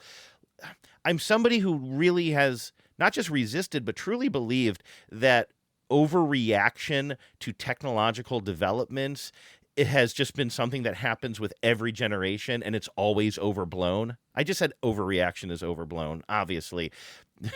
That means the same thing. But you know what I'm saying? Like, if people were concerned about either pushing the limits of sexuality in pop music in the 80s or 90s, I'd be like, whatever. Elvis was doing that in the 60s and they were saying the same shit. People talking about, oh, MTV is going to rot the brains. I'm like, people were saying the same thing about the Andy Griffith Show. I don't know if I can actually back that up with facts, but you know what I mean? Like, new media for every generation. That Aunt B just dressing like a trollop. Showed a little bit more ankle than I think was appropriate. But you know what I'm saying, right? Like, you can back me up on this. There's always a moral panic that always often surrounds technology and also creative output, and it's very predictable, and it almost always turns out to not be true. Both a moral and a technological one as well. You know, like I just also a moral panic about the technology. And like in this case, I started with sort of the moral stuff about the sexuality, but it's not only that, but it's also just about like I remember concerns about the MTV generation isn't going to have any kind of ability to hold a thought for more than a minute because of everything being so chopped up and it's so fast paced or whatever. You know what I mean? Yeah, comic books. And comic books as well, yeah. National outrage against the idea of comic books because it was going to rot the brains of kids and they were going to no longer be able to read anything long form. Yeah. You know? And so anyway, I've always felt like, oh, this stuff, like we just roll with it as a society. And so maybe I'm just now that I'm, solidly middle-aged, maybe I'm just falling into the trap that everybody else did, but it really feels different now. And there's such a specific political moment that is coinciding with that seems like just terrifying. Right, because it's not a question of like Elvis is shaking his hips and we think that it's going to start a fire in the loins of the youth of America. That's one thing, and by the way, that's silliness. But we could all agree that like if we saw footage of Elvis shaking his legs or gyrating in a certain way, we all agreed that the footage we were watching was actually Elvis and he was actually gyrating. And now you could agree, you could think that was dangerous for society. You could say it's not dangerous for society. You could be on either side of that argument. But the essential footage of Elvis doing his gyration was not itself something that we had to wonder if it was even real. Yeah. There we for the longest of times, we didn't agree on things. And of course, we are a nation that's had a civil war. We have been deeply divided in the past. But we haven't also had to reckon with this idea that I could generate my own video of Elvis gyrating and I could use it as the evidence of why I believe the way I believe. And I could have totally made it up and invented it. Or I could make it up and invent it and then send it out and then other people could see it and believe it's real and that would inform how they feel about it. And then someone else makes their own video. It's like if we can't even agree on the source material and then how we feel about that, we got some real problems. Yeah, and even without AI, you just have a whole bunch of people that believe Portland, Oregon, where my friend went to a feminist vegan fragrance convention like last weekend, while the rest of the world hears that that Portland is burning and that rebels are taking over the ICE headquarters. It's just like, and that's without AI. That's just the propaganda that's going on. Right. Something that I'm not a student of history, and I'm certainly not a student of like totalitarianism and things like that, dictatorships and autocracies. But like everyone else, I've been forced to have somewhat of a crash course on it. And something that I didn't really understand that tends to be out of the playbook of an autocrat is I guess if I had to guess, I would say, well, they try to control the media and make the media talk about them the way they like. And yes, that is certainly something that, the current president very much would like. He would really like everyone to say nice things about him in the media at all times. And he's trying to bring his boot down on places that aren't doing that. But the bigger thing, and I guess this is pretty typical, is it's actually just to get as many people as possible to disbelieve everything. Mm-hmm. Like disbelieving everything is as powerful a way of controlling people as getting them to believe your thing and getting them to believe your news outlets. Like I used to just think it was like he's just trying to make Fox News the #1 and only watched network in America. And there's actually something like sort of almost more powerful, which is just don't everybody in the media is lying at all times. Everything is, you can't trust anything at all, because then once you get people to cross that bridge with you in their minds that they no longer believe literally anything, then you're not held accountable for anything because, oh, the media said it, well, it's a lie because that's what the media does. And then you've actually really you've really weaponized it in this way that I certainly didn't see coming. I didn't understand that as a thing, but now I see it all the time when I talk to people, whether it's when I'm doing my job or otherwise. Like just those people that are just like, if you were to tell them, that something had happened and they, like you said, it doesn't fit into their pre-existing idea of the world, they'll just say, well, that's the media lying to you. And it's like, well, did you actually read the article, or have you cross-referenced it, or have you seen how many places are saying, have you seen that Fox News is actually saying it's a real thing? I mean, they're not happy about it, but they acknowledge that it's actually the thing or whatever. It's like, it just gives people this ability to not have to interact with any kind of data points that they don't want to interact with because it messes with their preconceived notions. Yes, and I'm trying personally over here on the left to not apply that to everything too, just because somebody's awful and wrong 99.9% of the time. Not just dismissing inconvenient truths. Ooh, we should make a movie, speaking of documentaries, called Inconvenient Truths. It could be a sequel. Anyway, I'm trying really hard not to just dismiss things that might not fit my worldview just because it doesn't fit. Yeah.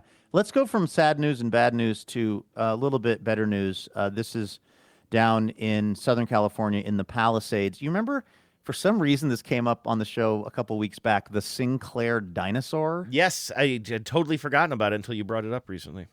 And why did that come up in the first place? Was I just mentioning it that I thought they were cool? No, I know. I'm suddenly remembering because you and I were on some sort of a deep discourse, I will call it, on the TV show Dinosaurs. Oh, yeah. And we learned that all the characters were named, or a bunch of the characters were named after or inspired by petrol companies, right? And one of them is named Sinclair. And you said, oh, Sinclair's a gas station. And I was like, I didn't know that. And you said they're the ones with the little, dinosaurs, like literally little statues of dinosaurs that you pass as you pull into their gas stations.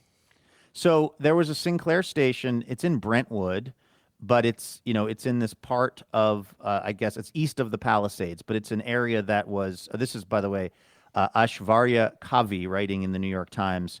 A stolen 50-pound dinosaur named Claire is returned after outrage. And basically, the story goes that you've got this guy who'd owned this Sinclair gas station for years and years in the area. And I'm not sure if there was, it became Sinclair 7 years ago. This guy's named John Fawcett. He's owned the gas station for years. About 7 years ago, it became a Sinclair oil franchise. And some of the regular customers asked this owner of this now Sinclair station if he was going to get one of those fiberglass dinosaur statues out in front of it. And he said that he would love to, but he said they're impossible to find. You can't get them. And that is when one of his customers, a guy named Keith Salmon, invited Mr. Fawcett to his production company offices in Santa Monica. I would love to show you something, Mr. Fawcett recalled him saying. So I went to his office, and there was Claire. This guy had basically somehow found this 5'8" Apatosaurus, or maybe a Brontosaurus. Sinclair says it's aware of conflicting opinions among paleontologists. Basically, this guy who had some kind of prop company had gotten his hands on one of these green Sinclair dinosaurs. I never said dinosaur in a weird way until I had a professor who said it in a weird way, and now I kind of can't unring that bell. But so everybody fell in. They named the dinosaur Claire. And this was a dinosaur that was a specific Sinclair dinosaur at some point. This wasn't just a dinosaur that sort of looked like a Sinclair dinosaur.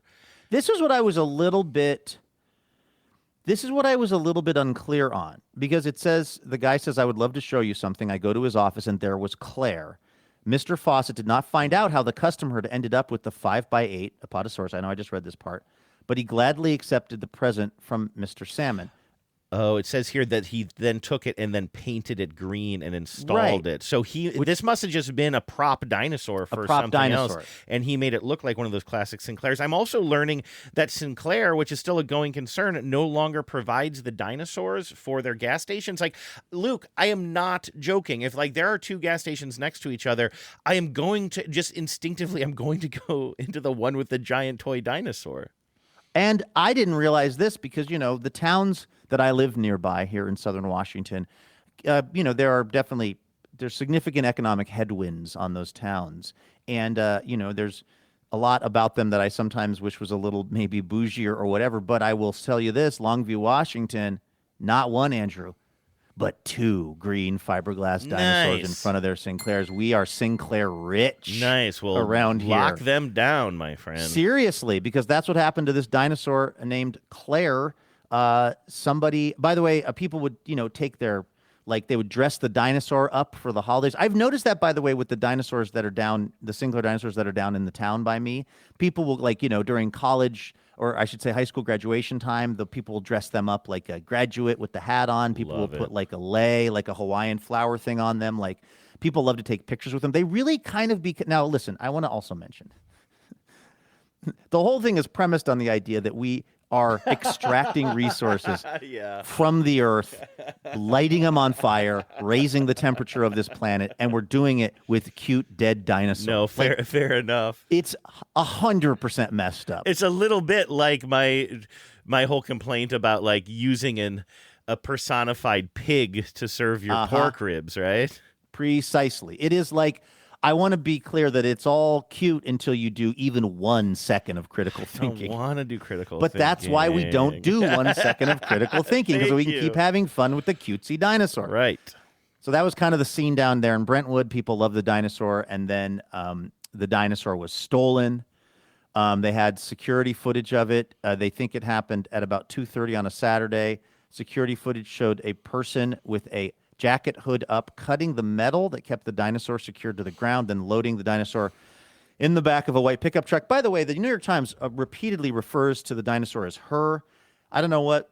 Obviously, we've been talking a lot about the honorifics of the New York Times lately. I guess the honorifics allow for them to personify this fiberglass dinosaur. I guess they're just having fun with this. They're having fun. It would be funny if they referred to her as Ms. Claire. Or just the dinosaur or the object instead of the kind of yeah.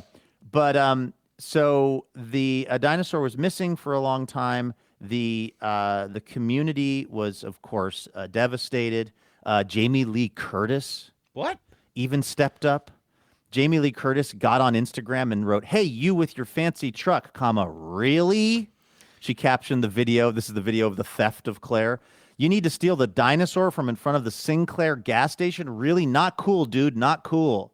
Huh. I guess she lives nearby, huh? Yeah, she lives in Pacific Palisades. She got that yogurt money, Yeah. And would visit, I guess, this service station.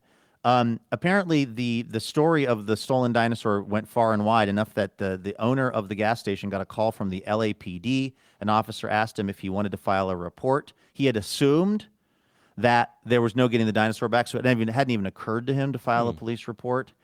And then after a huge community outpouring of grief and about the disappearance of Claire turned up, I think this is now last Tuesday, deposited in the early hours, wrapped in a cloth, much in the same way that she had been taken.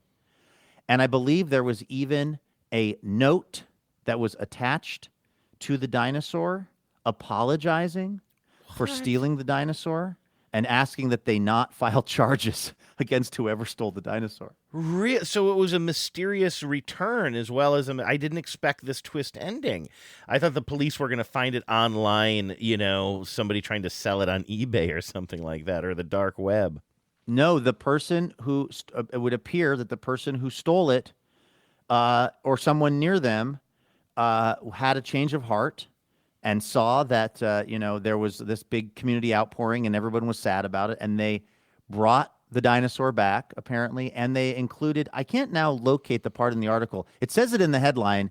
The theft of a beloved dinosaur statue upset residents of a Los Angeles neighborhood that was damaged by wildfires earlier this year. Then she was returned with an apology. So I know I somewhere in this article that I can't get to right now, there was literally, I think, the actual verbatim of what they wrote in the apology. But my memory of it is they apologized for stealing the dinosaur and they asked that they not press charges. Now, I'm just stumbling on what might be the funniest part of this article, which was a correction that was made a few days ago. An earlier version of this article misspelled the name of the stolen dinosaur statue that was returned to a gas station in Los Angeles. It's Claire, not Claire. It's Claire without an E, not Claire with an E. So they even had to issue a correction for misspelling the dinosaur's name. And of course, they left the E off because that's like Sinclair, right? Oh. So it's like the last part. Oh, I see. That's the last part of the word Sinclair. I'm an idiot. I wasn't with even Claire. Putting, well, no, I I wasn't just even putting that together. I just put that together here too. So Okay, you're not. yeah. I don't think. But what's our? Listen. You're just mad because then they put it in a Dodgers uniform, aren't you? Have you gotten to that part of the article? No, I didn't. That's see where that. I knew we were going to lose you. Oh no, I didn't even see that. Oh, but they're not. The Dodgers are not paying the dinosaur. It's a deferred payment situation. It looks like. Somebody said that the Dodgers just are able to. They're just able to like coast through the regular season on 50% battery and then just like go full power in the playoffs. Like, of course. Well, listen. Keep going. I was just going to say, I think I even saw a headline in the New York Times today that was like, the Dodgers, they're already counting the days to the win of the World Series. They're not even technically in the World Series yet. And it's like, only 7 more wins to be crowned the world champions again or something along those lines. I was like, would you goodness. say that you dislike the Dodgers more than the Yankees? Is that because of the Dodgers aspect? That's a tough one, Luke. I'm not ready to go on the record on that right Fair. now. Let's just say there's a lot of hate in my heart. Because like, for my whole sort of baseball rooting era of my life, because the Mariners are in the American League, I've always had a big target on the New York Yankees. They've always been the 800-pound gorilla in the room, in the league, and they've always been and the Dodgers, I mean, first of all, I actually liked the Dodgers when I moved to LA because they were not at that point super successful. Like they hadn't been good since the 80s. So it wasn't like you're going in and rooting for, like, again, a team that's been going to the World Series 6-7 seasons in a row because they're just outspending everyone. I loved the stadium, the physical stadium, not its history, Andrew. Not how it got to Chavez Ravine, but like the actual stadium I thought was very sort of cool. I loved that I could walk there from my house. I was really leaning into the Los Angeles experience. When you walked there, how did you get into the stadium? Because that was always my big disappointment in LA when I got there and I was trying to walk there and I couldn't figure out why. And I realized, because it's like just surrounded by parking lot. You can't actually walk through, can you? I mean, you can, because you can go pre-funk at the shortstop and then walk to the game. I can't remember how we did it, but I mean, I know that you do not have to enter the stadium complex in a car, but that's what it's designed for. I see. I wish I had known that. Yeah, because I couldn't millions figure and it millions out. and millions of parking spaces that ring out from around the stadium. But all that is to say, I just didn't think about the Dodgers as the enemy team to me until I moved away. And honestly, you put a little bit of your evil inside me, and I thought, well, if I'm going to apply if the rules that I'm going to apply to the Yankees, in other words, I don't find it as sporting when a team can afford to just outspend everyone and therefore just have like the best team because they just have more money than everyone and they can just keep getting any good player that comes available. I was like, well, that also very much applies to the Dodgers, if not more than the Yankees right now. Especially right now. I do think it's even. I mean, I was even looking up, like, I was there in 2015. What was their 2015 season like? I was like, maybe that was more of a down year. Nope. In 2015, they went to the divisionals, NLDS for the third year in a row or something. You know what I mean? These teams don't know what it's like not to go to the playoffs. And now, like I say, the Dodgers have this situation where they just don't even have to really start playing until October. It sort of seems like it's just like it's a cheat code, to steal that parlance. And every single time, like a new player, particularly a player maybe from Japan, or just like somebody who there's like a kind of almost a sort of sweepstakes to try to get them. Either they're a big free agent, or there's someone exotic from somewhere else who's got all these skills and they're going to revolutionize the game. And we're like, every team is lining up to be like, maybe they'll choose us. And then it's just like, why are we even doing this? We know they're going to the Dodgers. Right. Yeah. It's all. And so, and then there was like, they've been doing something to sort of court the White House or something. That's why you're calling them the Dodgers. Oh, well, yeah. Well, they were the world champions last year, obviously, or they won the World Series. And so the teams often will go to the White House. I realize that. But also in this era, I would really hope that my team wouldn't. And that's one thing, that. Oh, we haven't thought about that. I have. Are you kidding me? You don't think I've thought about that? That if the Mariners win, the first time this is occurring to me. No. I've been thinking about this. Listen. We have a lot of things to worry about before that's a real consideration, I think. But I have thought, like, for as hard as I've been on Dodgers and Dodgers fans for like kind of supporting this team that like just had a ball at the White House with Trump, and then also some of the politics specifically of some of the players on their team, which I take issue with. And again, do I want to know how famous Golden Glover Dylan Moore votes? No, probably not. Like, like there's just like, how much hypocrisy would I have to eat? You know what I mean? Yes. Depending on how my team would act in that situation. But I don't have to worry about that right now. And so, yeah, I do kind of group them in and call them the Dodgers. But they just sort of, they just rankle me in a lot of different ways. Well, because you were talking about how they don't even have to really play their hardest until the playoffs, and then they just come in and like, are just 2-0 on the road against what many people think is the best team in baseball, the Milwaukee Brewers.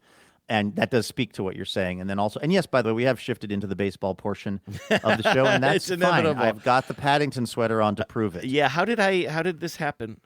I did this. Do you remember what the transition was? Yeah, because Claire, the dinosaur, when they reach the owner of the Sinclair station, when the New York Times reaches him, he's sitting in his car. He's next to Claire, and Claire has been festooned in Dodger balloons and a Dodger uniform, the dinosaur. And I asked you if that made you mad, and then I asked you if you dislike the Dodgers more than the Yankees. But here's where I'm going with all this. There was just a line in The Athletic a couple weeks ago about the Yankees. And it was just about like, I don't know how the Yankees were doing or something about contracts or their players or whatever. And then they just said like, I'm paraphrasing here, but they sort of start to talk about like the window of opportunity for a team, and that normally means like your team has managed to get together some good players, and these players are under contract for a while. And you've now got this like maybe couple of years or 3-4 years where you're really in the conversation about maybe winning it all. And then this person, just writer for The Athletic, goes, well, there is no window of opportunity for the Yankees. The window of opportunity for the Yankees never closes. Yeah. And they were being honest, and I was like, yeah, and that's why I hate them. Yeah, because the rest of us, I mean, the Mariners might be in a 2-year window. We might be in a 3-year window. Mm-hmm. The Yankees window, it's not a window. It's a lifestyle. And the same thing for the Dodgers, Like, and when did our window open is a question I've been asking myself, too. Did our window open this year, or did our window open in 2022? And we're still somewhere in the middle of the window. Our window opened when Josh Naylor refused to put on the Cleveland Guardians celebratory T-shirt and alienated the franchise, right. and then was sent on a journey to Arizona and then eventually here to just be an absolute incredible badass. And I use that term advisedly. Yes, complimentary. I love that. This is how great Josh Naylor is.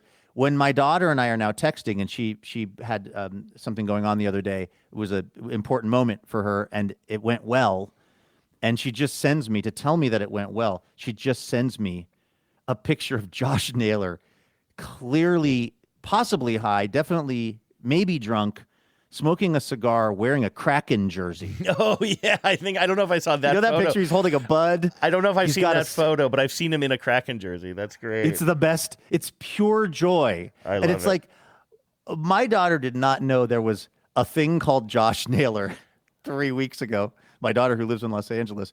And the fact, and it was Josh Naylor, and then it was this picture, and then apostrophe ED it, nailed it. Oh. She's using Josh Naylor as a verb. Nice. And that happening that to me is that's special. I told you that I'm going as sexy Josh Naylor for Halloween, right? Listen, the existence of a sexy Josh Naylor presupposes the idea of an unsexy Josh Naylor, and I don't see it. I'm going to wear the giant night shirt that he wears, but I'm going to tie it up into a little Oh, knot. yeah, definitely do a little.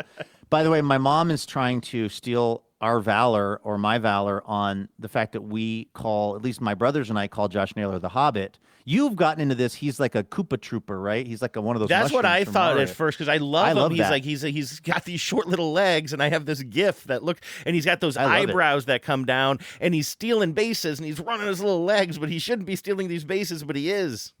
Yeah, he's amazing, and we love him. But I think early on, I don't know if it was David or somebody that I text with a lot about the marriage, we started calling him a hobbit because he's kind of not particularly tall. He's a little on the rounder side, but he's incredible at what he gets done.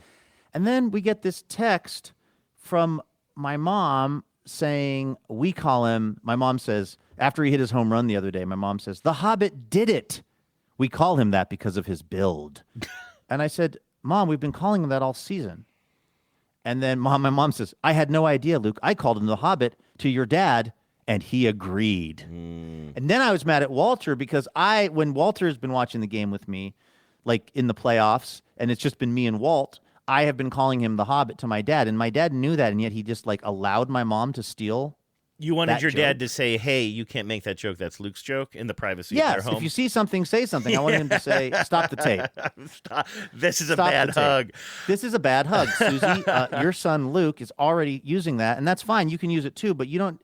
I can't have you thinking you invented that. Well, I also, and again, this is your the last thing I need Feel to do free. is get involved in your family drama. I have enough drama. You know me, Luke. My life is already filled with drama. Yeah, definitely. But I was a little bit, I saw you guys chatting a little bit about this in the text chain that we're all on, the sports text chain. And I was a little bit confused because I remember earlier in the regular season, your brother saying, my dad likes Altuve, the Houston Astro. My dad likes Altuve because he thinks he's a hobbit. So then I was confused. I'm like, well, how? I didn't remember that. Oh, yeah, your brother threw that out there. And I was kind of like, yeah, I could sort of see that. So we already have Walt B calling, I thought, Altuve the Hobbit. And again, I know that everybody's doing this online talk now, but maybe it's like Altuve. This was literally your brother's joke. I almost stole your brother's joke. He wrote Altuve the Hobbit derogatory, and then Naylor the Hobbit complimentary. That's right. Yeah. Hobbit has so many different implications. We could be Hobbit negative, Hobbit neutral. What was that thing that was going around for a long time? Chaotic neutral. Chaotic. Yeah, I can't remember what that grid is called. And that's a D&D thing, right? I think it took me a long time to realize. Oh, really? that. I don't think I ever got that far in it. Now, let me just ask you this, sir, here as we were winding things up on this Wednesday. And let's play. I do want to play one quick voicemail at the end, just to keep the listeners in the game. Hold on. Let me activate the proper sound effect for that, and then we'll jump over to. Hold on. You're on my screen. My video feed of you is blocking my ability to play this audio. Oh, okay. Here I go once again with the email. Every week, I hope that it's from a female. Oh, man, it's not from a female. All right, what do you have in the emails and females department? Well, I apologize. I didn't mean to cut off your thought. I just we'll meant come back after. to it. Okay, you'll come back to it. You'll hang on to that. Okay, I just wanted. We hadn't played a voicemail in a while, and this isn't related to anything that we're talking about right now. It just delighted me, Luke, and this is from listener Laura. Hello, Luke and Andrew. This is Laura, listener Laura in Madison, Wisconsin, and I was reminded by Luke's comment about the moon being out during the day. It immediately reminded me of a camp song, sung for many years by me and many other campers at Farview Ranch Camp, Marysville, California. Don't worry, it's short, but I am going to sing it for you. Of course, as an adult, I listen to this song and I kind of think, is a little bit judgmental of the Moon's choices. And, who are we to judge? But anyway, I still like it. So here goes. Mr. Moon, you're out too soon. The sun is still in the sky. Go back to your bed and cover up your head and wait till the day goes by. Okay, power out. I like the little judgmental warning on that as well. Moon, you can do whatever you want, but this is just a little ditty we have. Yeah, that is but I mean, it is like you're kind of putting the moon in its place, I guess, right? Yeah, you're kind of saying go back to bed and come out when we're ready for you. And it's kind of like, what, does the moon not have autonomy? Stay in your lane, Moon. We don't think of you as a daytime entity. Right. So here was my question before we jumped into the emails and VMos. Thank you, by the way. Was that Laura? That's Laura. Yeah, thanks, Laura. Thank you, Laura. Great. I would listen to an entire show where listeners just sang camp songs. Yeah, it's so nice. She has a nice voice too. Yeah, I like. I'm a fan of the whole oeuvre. What do you think will happen to the Seattle Mariners baseball team today at 5 p.m. local when we play against the Toronto Blue Jays? We are leading 2-0 in the series. We are sending, I think it's Castillo, right? We're sending Castillo out tonight. That's my understanding. Luke, I can't, I'll be honest, I'm not trying to be difficult against, here. Shane Bieber, I believe. Shane Bieber. And I got to say, that's Justin's the only thing. brother. It's like, yeah, Justin. Wait, hold on. It's not Justin Bieber, is it? Because that would change how I feel. That'd be going in this distracting. game. That would be distracting. There will be a Beats by Dre Justin Bieber ad right behind. By the way, this tonight will be a really good way to test your theory that Ohtani ad is green screened on and part of an MLB package, because we know what ads we see at T-Mobile. And will we see Hempler's or will we see Beats by Dre? That's really that's one Everybody thing. Everybody watch for it. Yeah, I don't want to predict, Luke, because I haven't really been digging into the X's and O's. My whole thing has just been sort of like protecting my feelings and everything. So I'll ask you what you're expecting. I will say that when I heard the name Shane Bieber, and am I right? I know that name because he used to be with Cleveland for a long time, right? Like an ace with Cleveland. And so I hear Shane Bieber, I'm like, oh no. But I'm also like, oh wait, but they also they started a rookie before him earlier in the series when it was more important. So Shane Bieber must not be the Shane Bieber that instills fear in my heart. What do you know about this matchup? I don't know very much about it. As far I know he was a Cleveland Guardian and has been good in the past. I feel like it seems like anyway, all of the kind of predictions. The way that we try to make sense of these things before they happen, these baseball games, when there's this much pressure, is this like, well, this person's ERA is this, and so therefore, and their ERA against this team is a number, and now because of that, we know who will win, and it just seems like it all kind of goes out the window. The Mariners were supposed to lose the first game because they were coming in on no rest, and they didn't have anyone they could throw out there as a pitcher other than Bryce Miller, who might be part Wild Thornberry on his father's side. I wanted to find a picture of him when his mustache used to be bigger and his hair used to be wilder. He looked like the dad from the Wild Thornberries. But anyway, I guess my point is, to me, it's less about the matchup and just about the luck, how the ball bounces on a given night. So here's the thing. Now, it's like the Mariners are the ones that are theoretically in the advantaged position. We're playing at home. We have a much more rested Castillo coming in. Our bullpen has not been overly taxed in the last couple of games because we've had good starting pitching performances. We have a good home record. So there's all this stuff that now seems to be piling up on the side of, well, the Mariners should do pretty well tonight, or and then that's when I always get nervous. Yes, I always get nervous whenever there's something that we think is kind of a foregone conclusion. Something else that has been pointed out by many Blue Jays fans who are popping up on my feed on TikTok is the Blue Jays did sweep the Mariners in Seattle this year.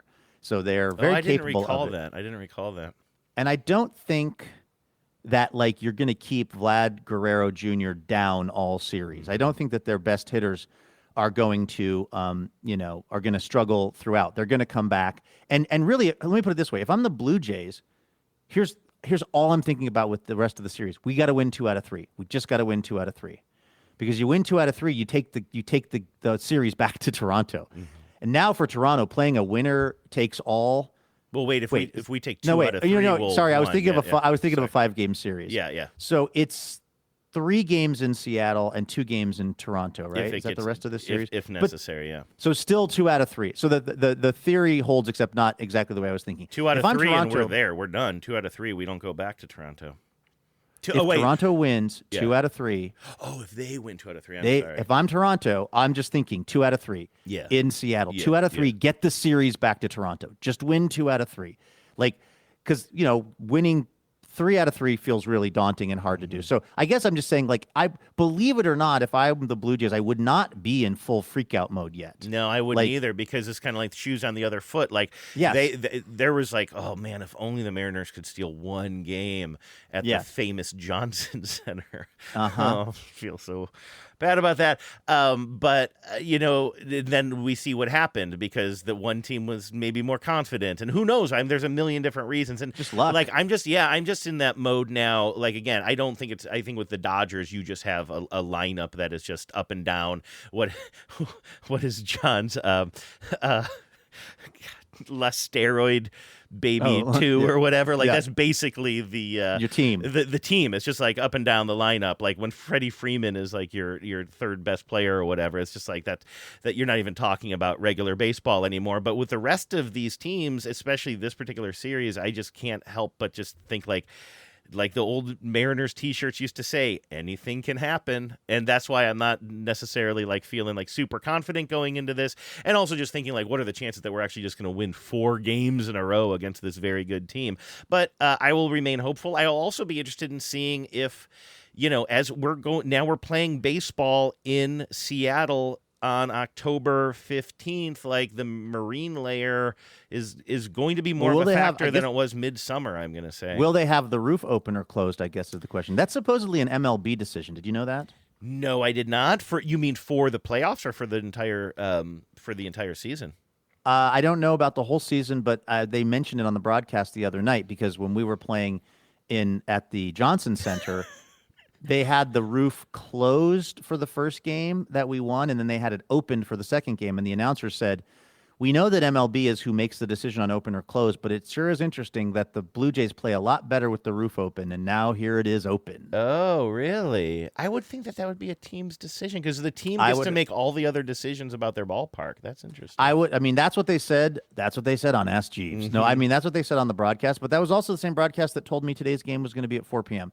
for the Mariners, which I will go to my grave saying that, because I know I looked at it and I was mad because they were showing our games were always going to be happening earlier than the Dodgers games, and I formed a whole theory. But back to tonight, because of the fact that I think there's a huge risk of the Mariners and our fans and everyone, the baseball knowers, now being overconfident for the Mariners, and the fact that the Blue Jays, have had a couple of unlucky games. Now my thinking is that the Mariners, I could see the Blue Jays winning this game. There's a lot of sort of like, I would call it sideline. There's a lot of stuff going on the sides of this story that make me think that this is absolutely a game the Mariners could lose, which is why I think the Mariners are going to win by a lot. All roads lead me to thinking the Mariners are going to win by a lot. The very fact that I suspect that the Mariners might not win makes me think they'll probably win. Like, here's what I'm saying. If I was going into this, and it never even occurred to me that the Blue Jays might win. If I was going into it thinking, God, we're already up 2-0, we've got this. If I was thinking all of that, that would be a recipe for the Mariners losing. But the fact that I am thinking all that, and that I am uncomfortable, and that I am not enjoying this, that means that they will probably. The fact that there is there's a counter current of thought that the Blue Jays are just fine, and the Blue Jays, in fact, have the Mariners right where they want them. And that if the Blue Jays win tonight, now the Mariners are suddenly on their back foot, because one more win by the Blue Jays and the series is tied all of a sudden. And now what are we going to do? Because of all of that, that leads me back to, I think the Mariners are just going to absolutely pummel them tonight. All right. This reminds me, I think this clip puts it best, what you're saying. Now, a clever man would put the poison into his own goblet, because he would know that only a great fool would reach for what he was given. I'm not a great fool, so I can clearly not choose the wine in front of you. Right? Is that kind of what you're saying? I am saying that the Blue Jays have fallen victim to one of the oldest mistakes in history, second only to never get in a land war in Asia. All I know is the Mariners have built up an immunity to iocane powder, and that's all I know. Here's what I really think. I think that, and this is, you're going to be surprised to hear, Andrew, this is not scientific. I think the Mariners have broken some kind of a dark magic curse. I think they broke it when they went in and they beat Houston 3 times in Houston towards the end of the season. And that's why when I say that mantra of the Mariners are good, the Mariners have good baseball players, the Mariners do good baseball plays, or whatever it is, I really believe it. I feel like the thing with the Mariners has always been, certainly let's just use Julio Rodriguez as an example. Julio Rodriguez has always been someone who's had all the potential in the world and somehow plays really well, and yet somehow also seemed to just absolutely wither in the most important moments. And I have to say that it's just psychological. It's not physical. We know that. And then something shifted this year as we were sort of getting into the home stretch, as we were getting closer and closer to the playoffs, and now in the playoffs. And you have Julio. I'm as happy to see him up there as anybody else, if not more happy. Something changed. And it's not physical. It's not that his hand-eye coordination is better than it used to be. It's that there is something going on inside his brain and his kind of emotional, his whatever you want to call it, like his sort of biorhythms, where he's just, I don't know if he's calmer when he's up there in the clutch or if he's just thinking about the game. I don't know. Something has shifted, and he is playing differently in the big moments from the plate, definitely. And I just think that goes for this team. This team, I think we exercised some sort of a demon when we went to Houston and won those 3 games. And I think the result is these guys, and I mean, Naylor's always had it, but like even when Naylor had a game where he looked pretty bad, I think it might have been the first Toronto game where he swung out of his helmet once. And in fact, the announcers even said you don't usually see 2 at-bats from Naylor like that. He doesn't usually look that fooled. He didn't look his particular best self, but because this is the new Mariners, I didn't go, oh my God, Naylor has lost his touch. He's bamboozled. Fatherhood does not agree with him. He's up there. He's bamboozled. He's swinging out of his shoes. He doesn't, none of that occurred to me because I was like, these Mariners are good and they're good at baseball and they do good baseball plays. Even if sometimes they don't, I feel like they're fundamentally a different group of people in terms of the magic around this team. And that makes me think that they're going to just continue to do good things. Like instead of always thinking about how can they snatch defeat from the jaws of victory, it feels to me like this is a team that's going to figure out how to snatch a victory from the jaws of defeat, because something spiritual has changed about this team for me. And I will say, I mean, our lineup is enviable. We just really need Gino to wake up, and Randy. We need if those guys woke up a little bit and started performing up to the level that they could perform, this would be the scariest lineup for somebody. Not the scariest. We know what the scariest lineup is. It's in Southern California. But it would be a very tricky lineup, because then even at the bottom of our order, if you have a Canzone in there, you know that he can sometimes do something too. Yeah. I mean, it's just like, it's so enviable. I just really want those guys to kind of... Well, I will give Randy credit. I feel like Randy's at least been getting on base occasionally. Mm-hmm. Like, I mean, Randy hasn't hit a home run in like 103 at-bats or something, which seems bad. Considering once in the playoffs, he hit 10 home runs in 20 games or something crazy. At some crazy postseason stat. But Gino is, it's interesting. The tide has been high enough, at least since that 15-inning game, where it's kind of like the vibes are good enough that I don't think people are asking questions of like, is there a point where you need to actually replace Gino in at-bat situations? Because he's not even getting really close. Now, okay, let me say, he did hit that double that was almost a home run. Yeah, I wonder he also if that hit could that change things. He hit that dying line drive that the guy made a diving catch on, which, if that gets by the guy, it's a really good hit. We're really proud of Gino. So maybe maybe some small things are improving. His physicality when he's up there is so weird to me. He does not seem It's so like weird. he doesn't seem like he's taking the at-bats very seriously. He's always had that weird stance where he just stands there like he's waiting for somebody to take his coffee order until the wind-up. It's very strange. And like, I don't know what he's doing. And obviously he does not want to be striking out on 3 pitches almost every time he comes to the plate. No. But it's like, it's kooky because I don't see anything changing about his swing, about like, he hasn't shortened his swing up at all. He hasn't changed. It's like he's not making any adjustments, but he keeps having the same outcome, generally speaking, which he goes up there and then it's just like 2 balls that are right over the middle that he didn't see coming, and it's immediately 0-2, and then a ball in the dirt that he swings at wildly for the 3rd strike. Yeah.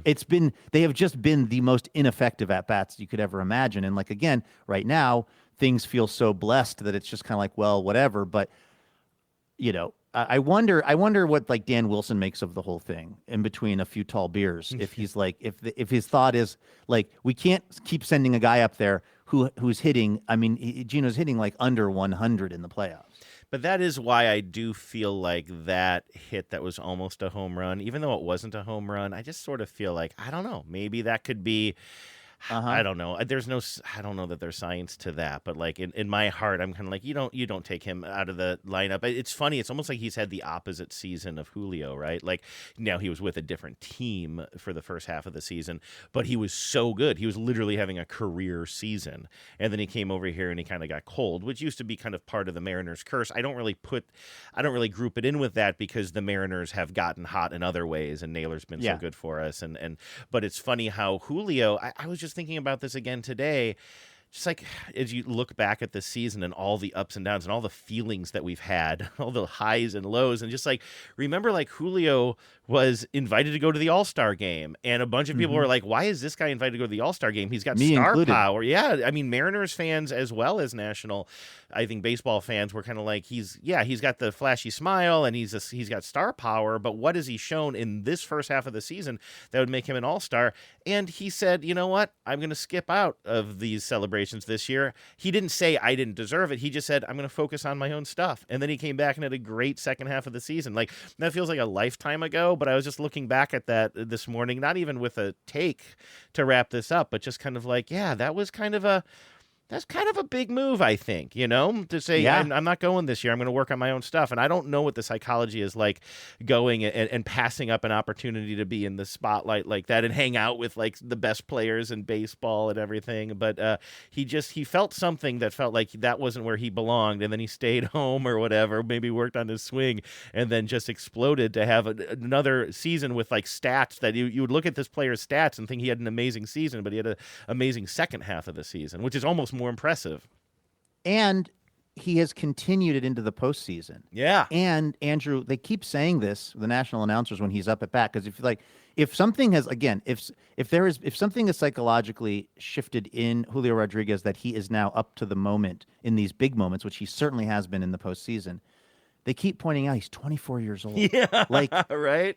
And we got him. And we have him until he's 52, I think, his contract. He's our guy. Yeah. Like, this is why, to me, this feels like things have started to break the Mariners' way in a way that it just doesn't usually happen this way for us. It doesn't usually happen that we spend all the money that we had, almost all the money we have, on someone who's a promising prospect, and then they're actually exceeding. I mean, some of his statistics are unprecedented in MLB. Like, I forget the exact one, but it's something like basically the amount of like home runs and stolen bases. Yeah, I think he's I could be wrong about this, but I think now he is the first player to go 30-30. Yes, I think you're right. For the first 3 years of his career. No one's ever done that before. Like, think about all the good players in history, and no one's ever done that. And the guy who's done that is our guy, and he's a really good fielder. And we have him under contract for a long time. Like, that just doesn't happen to the Mariners. We sign Richie Sexton for too much money.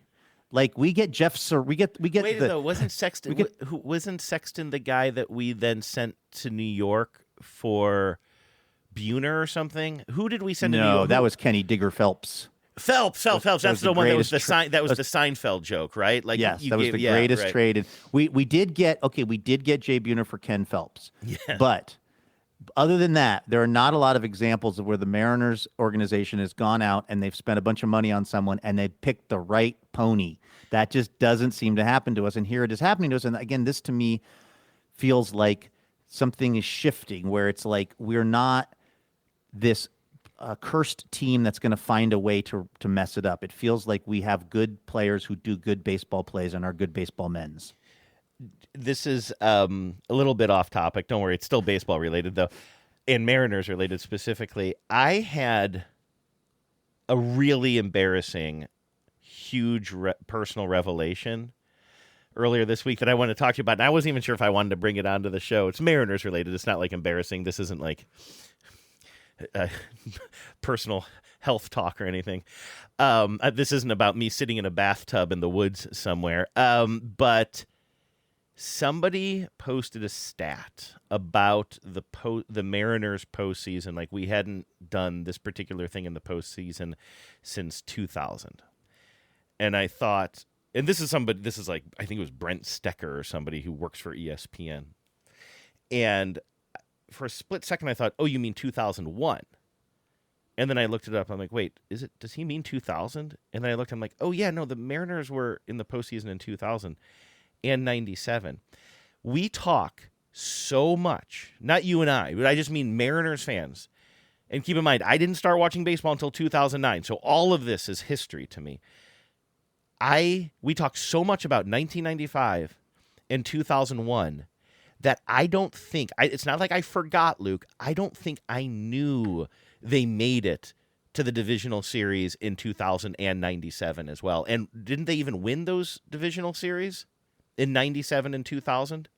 I forget how those ones went. So 97, they would have still had Lou Piniella managing them, I think.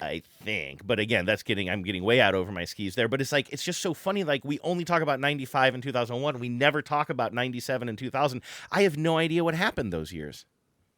I think 97 was, it was still Piniella, and it was kind of like, I forget about that year too. I want to say, and I can look these up too if you don't want to be put on the spot here. I'm looking them up now. But those are sort of like the forgotten trips, because I don't think anything super duper dramatic. We didn't beat the Yankees, to go to the ALCS like we did in 95, and then we didn't have this gaudy 116 regular season wins like we did in wasn't that 2005? Was that 2005 when we had all the wins? That was 2001. That was 2001. The most wins in baseball history. Oh, wow. Okay. That was oh, you know what it was? And I made a mistake before when I was setting this up. I said they won the divisional, or went to the divisions. I don't think so, but they did win the West. That's what I did not know. I had not realized, even though there's a banner up in T-Mobile Park, my home away from home, that says it, I had not realized that the Mariners won the West in 97 and 2000, on top of the very celebrated years 95 and 2001 and everything they did in those years. Did they win the West in both of those years? I can't even say for sure. Honestly, I'm so confused right now. But it's so funny how I was like, oh, I got to read up on or watch clips or whatever of 97 and 2000. They're like middle children, literally. I think so. I think that they were just not overly dramatic, and then we didn't get to the World Series, so it just kind of like, we don't tend to remember those years, but yeah, I feel like we are, as I said, when we won that series in Houston, I think we will be the dominant team in the AL West for, I hope anyway, at least 2 or 3 seasons, because we've got a good squad. Again, if we can keep Nails around, I think. I mean, also, can he continue to play at this level, like consistently? Like, I mean, I just feel like he is so over delivering on what we were hoping he would do. It's just incredible, I mean, I don't know. And you just always phenomenal. Know if he gets a hit, it's just going to be weird. I remember sitting. It was you were right. I think his bad game was kind of game 1 of this series. I think. I'm losing so much confidence in being able to pinpoint what happened when, but as opposed to the super confident person I was coming into this show. But I remember saying when he was at the plate saying, "Come on, Josh, do something weird, because I feel like every time he hits the ball and it's successful, it's like it goes in some strange direction. But what he ended up doing weird that time was literally swinging out of his helmet, as you said. And I was like, all right, Josh, I didn't mean that weird. That was weird in a bad way. But it's just kind of like, it's not like, oh, okay, well, if Gino's going to make contact, then it will go out of the park or whatever. It's just like, no, Naylor's going to hit something down the line, or is this going to go somewhere in some no man's land? Here's what you're thinking with Naylor. It's like, okay, he looked absolutely ridiculous on that swing, but he's also gathering information. Yeah, that's true. He's gathering information on how that pitcher works, where that ball goes. And yeah, he looked silly on that, but he has a plan, and he is gathering information even with that. Gino does not appear to be gathering any information. No. He just is, like Brian Naylor. I love that I started out calling him Brian Naylor when we got him, one-time NPR congressional correspondent, Brian Naylor. And now I'm just calling him that in my mind. Josh Naylor, that swing when his helmet came off, that looked like a Bartolo Colon swing. That was remarkably bad. But again, he's like, I knew that he was also learning something, and that he was gonna integrate that into his next swing and his next swing and his next swing. And that's what's so fun about him, is that even if in the moment you're not getting a great outcome, you know that he is working on a plan, and something's going to happen at some point. And that's what I'd like to see coming from Gino. Yeah, Naylor always looks like he's looking into the middle distance. It's my favorite thing. He always looks like he's looking into the middle distance, and he's kind of grumpy about it. Just like he's always just sort of He's getting less squinting. grumpy though. Yeah. Oh, he's a beautiful man. Which I would have worried about with the old Mariners. And this is how kooky my brain is. If this was the old Mariners instead of the new Mariners, I would have thought we need Josh Naylor to always be mildly annoyed, because that's what makes him good. That's his dilithium crystal. I mean, that's seriously how my brain works. It's like we cannot have a happy Josh Naylor. A happy Josh Naylor does not function the way we need him to. And yet he is smiling. He is excited to be in Seattle. He said it in post-game press conference that people who he's played with, players that have come and played in T-Mobile Field with him, have said, this place is amazing, and also you seem like you're having fun, which is something they've never seen from him before. And yet he's still playing really well. That's what I mean. He doesn't have to be grumpy for the Mariners, for him to play well, which I would have told you a month ago that he has to be grumpy for it to work. But that's where all of these I had so many different things set up, so many jinxes and weird rules, because it was so rare that we ever overperformed my expectations. And now that seems to be what we generally do, which is why I think we're going to win handily today. Okay, good. Well, you're watching at home, right? I'm going to go meet up with at least one bud, maybe a couple of buds at a sports bar to watch the game. So I'm watching it alone in my Paddington sweater. Okay, good. Yeah, so I won't probably hear the ins and outs of the game, but I'll definitely be locked on it so we can share our adventures tomorrow. By the way, Mariners 2000 reached the ALCS, 2001 reached the ALCS, 2022 reached the ALDS after winning the wild card, and then 2025 reached the ALCS. That's right. And here we are. Here we are. Yep. All right. Well, here's one thing I will say is don't let Felix throw out the first pitch. Not on this anniversary of the game that he threw out the first pitch and it went for 18 innings. Wouldn't it be nice if they let him break the jinx? I think we're in jinx breaking mode. I would say do everything that we're not supposed to do, and then we win tonight, and then all of those dragons have been slayed. It's kind of nice. I like to think about that, theory. too. All right. Thanks for listening, everybody. We are going to be back here tomorrow with more Imaginary Radio for all of you, so please, if you can, join us for that.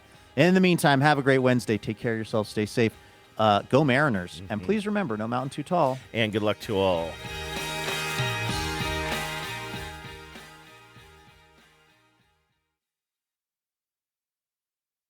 But you must have known I was not a great fool. You would have counted on it, so I can clearly not choose the wine in front of me. You made your decision then? Not remotely. Because iocane comes from Australia, as everyone knows. And Australia is entirely peopled with criminals. And criminals are used to having people not trust them, as you are not trusted by me, so I can clearly not choose the wine in front of you. Truly, you have a dizzying intellect. Wait till I get going! Power out.